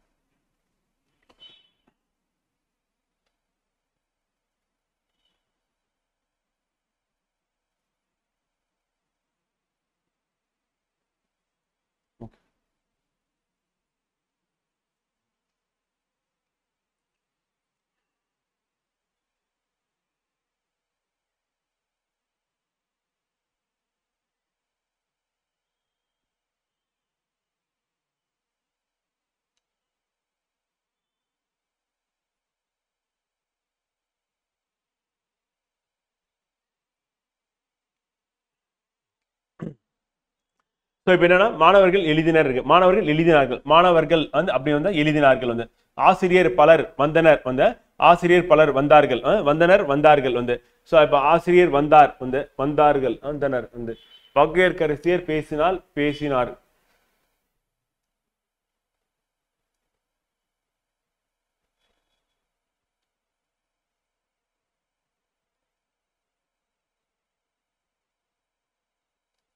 மாணவர்கள் எழுதினர் தான் ஃப்ரெண்ட் வரும், மாணவர்கள் எழுதினர் தான் வரணும். ஸோ அது மாணவர் எழுதினர் வந்து, ஆசிரியர் பலர் வந்தனர் வந்து, மங்கையர் கரிசியார் அப்படின்னு சொல்லியாச்சு. அவர் பேசினால் வரக்கூடாது, பேசினார் அப்படின்னு வரணும். என் எழுதுகோல் வந்து இது வல்ல வந்து, என் எழுதுகோல் இது வன்று வந்து, என் எழுதுகோல் இது வன்று, அதுதான் கரெக்ட் வந்து. அடுத்து அவன் மாணவன் அல்ல வந்து, அவன் மாணவன் அல்லன், அவன் மாணவன் அல்ல அல்லன், அவன் மாணவன் அல்லன். உடைகள் கிழிந்து விட்டது வந்து, உடைகள் அப்படின்னு வந்துருச்சு, அப்போ வந்து கிழிந்து விட்டன வந்து, அப்படிதான் வரணும். செலியன் வந்து பார்த்தீங்கன்னா இன்று ஒரு புதிய நூல் ஒன்று வாங்கினான் வந்து, செலியன் இன்று புதிய நூல் ஒன்று வாங்கினான், செலியன் இன்று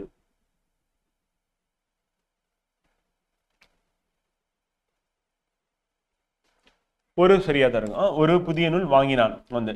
தலைவர் வந்து நாளை வந்தார், தலைவர் நாளை வருவார் தான் வரும், நாளை வந்தார் சொல்ல முடியாது, நாளைன்றது எதிர்காலம், அப்போ வருவார் தான் சொல்லணும். ஆமைகள் வேகமாக ஓடாது வந்து, ஓடா வந்து, ஆமைகள் வேகமாக ஓடா வந்து. அடுத்து நதிகள் தோன்றும் இடத்தில் சிறியதாய் இருக்கும் வந்து. ஸோ நதிகள் தோன்றும் இடத்தில் சிறியதாய் இருக்கும், நதிகள் தோன்றும் இடத்தில் சிறியனவாய் இருக்கும் வந்து.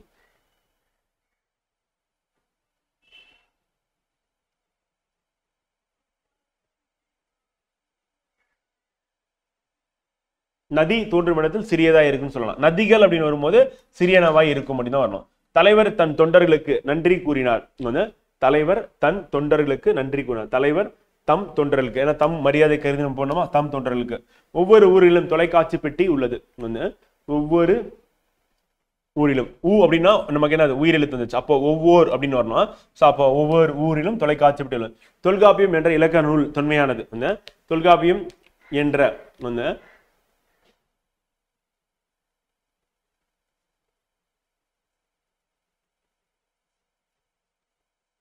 தொல்காப்பியம் எனும் தொல்காப்பியம் எனும் இலக்கண நூல் தொன்மையானது என்ற வரக்கூடாது.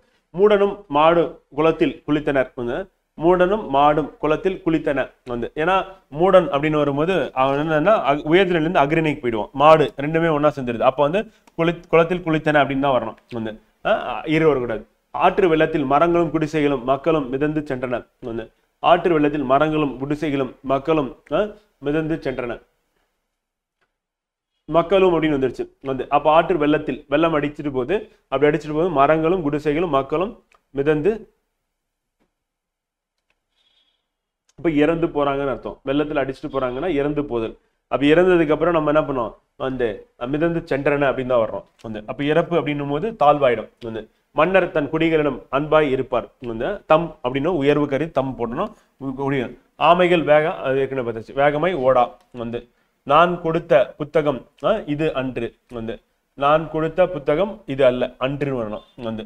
இதை செய்தவன் இவன் அல்ல வந்து, இதை செய்தவன் வந்து இவன் அவன் அல்லன்.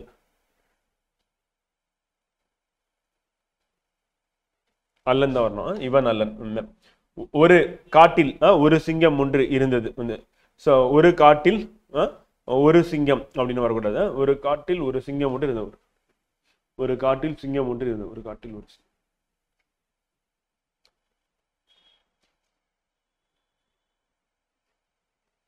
ஒரு காட்டில் ஒரு சிங்கம் ஒன்று இருந்தது. பாலும் தேனும் கிடைத்தது, பாலும் தேனும் கிடைத்தன. அப்ப ரெண்டு வந்துருது, பாலும் தேனும் அப்படின்னு வருது. அப்ப பாலும் தேனும் கிடைத்தன பன்மையில வரணும் வந்து. அடுத்து தமிழ்நாட்டு அணி போட்டியில் வென்றன, தமிழ்நாட்டு அணி போட்டியில் வென்றது வந்து. ஏன்னா வென்றன அப்படின்னா பன்மை வந்து. திட்டங்கள் தீட்டப்பட்டது, திட்டங்கள் தீட்டப்பட்டன வந்து பன்மை வந்து. கந்தன் தேவியை மணந்தார் வந்து, கந்தன் தேவியை மணந்தான் வந்து. இப்ப கந்தன் தேவியை மணந்தார் அப்படின்னு நம்ம சொல்லும் போது வந்து பாத்தீங்கன்னா மரியாதை கருதி மணந்தார் அப்படின்னு நம்ம சொல்லலாம். கந்தன் தேவியை மணந்தார் வந்து.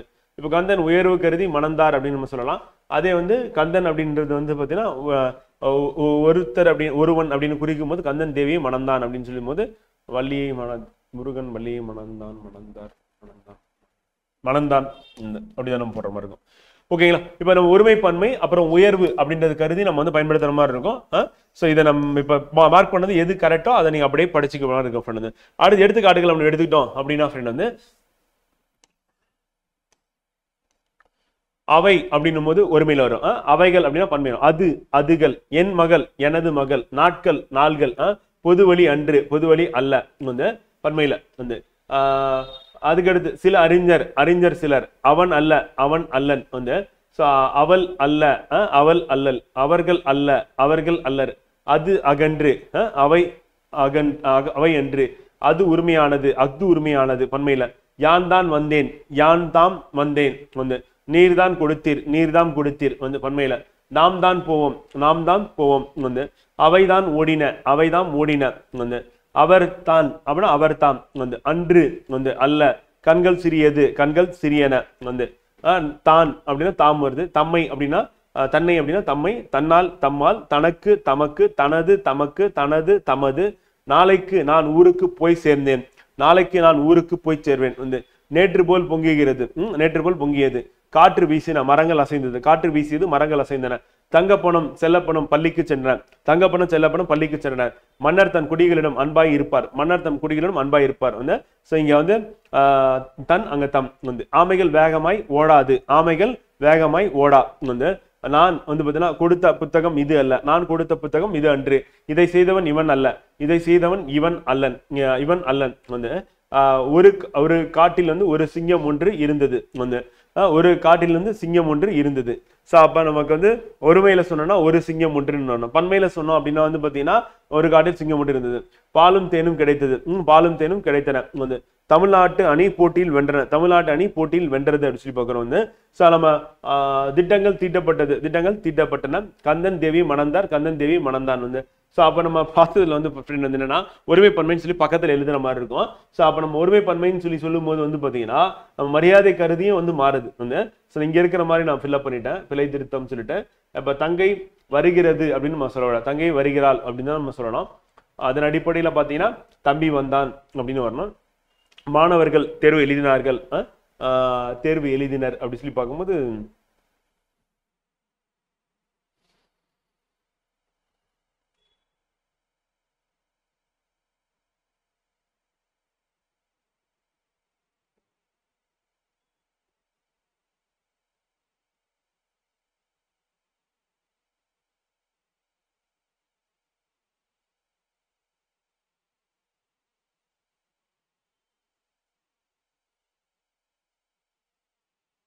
மாணவர்கள் தேர்வு எழுதினர் வந்து அதான் கரெக்டு.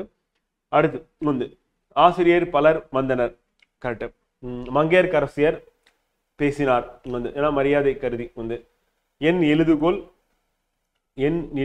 எழுதுகோல் இது வன்று இப்போ வல்ல அன்று அப்படின்னு நம்ம போடும்போது வந்து பார்த்தீங்கன்னா ஒருமைப்பன்மையில நம்ம பார்க்கலாம். என் எழுதுகோல் அப்படின்னா ஒன்னே ஒண்ணுதான் இருக்கு வந்து அப்ப அன்று அப்படின்னு சொல்லி வந்து பார்த்தீங்கன்னா இது அன்று அப்படின்னு தான் நம்ம போடுறோம் அவை அன்றுன்னு போடணும் இது இவை அப்படின்னு போடும்போது அன்று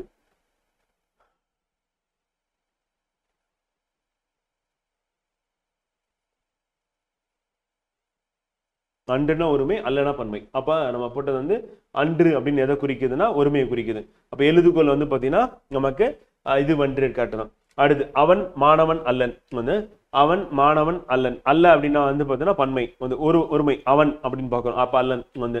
அடுத்து உடைகள் கிழிந்து விட்டன வந்து உடைகள் கல் போட்டாச்சு ஓகே அது கரெக்ட். ஆமைகள் அப்படின்னும் போது ஓடா அப்படின்னு பார்க்குறோம். ஓடாதுன்னா அது வந்து ஒருமையில வந்துடும் ஓடா அப்படின்னா பன்மையில வந்துடும். வந்து எதுக்கு எக்ஸ்பிளனேஷன் கொடுக்கணுமோ அதை மட்டும் சொல்லிடுறேன். தம் ஊர்லாம் சொல்லிட்டேன். என்ற எனும் அப்படின்றது மட்டும் இருக்கான்னு பார்த்தலாம்.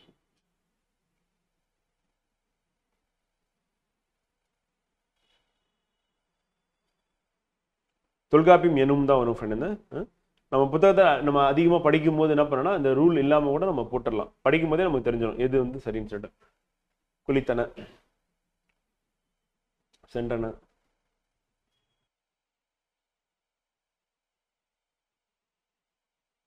ஓகே ஃப்ரெண்ட் அவ்வளோதான். ஸோ அப்போ நம்ம எது டிக் பண்ணியிருக்கோமோ ஸோ அது எல்லாமே வந்து பார்த்தீங்கன்னா அது பிழை திருத்தத்தில் வரக்கூடியது தான். இதில் ஒரு சிலது மட்டும் எக்ஸப்ஷனாக கீழே கொடுத்துருக்காங்க. பட் நம்ம எது மார்க் பண்ணிக்கணும் ஸோ அதை படிச்சுக்கோங்க. அதான் வந்து சரியான சென்டென்ஸ் வந்து இருக்கும் அப்படின்னு சொல்லி பார்க்குறோம் வந்து. ஓகே, நம்ம இன்றைய தமிழ் வகுப்பு வந்து நிறைவு செய்கிறோம்.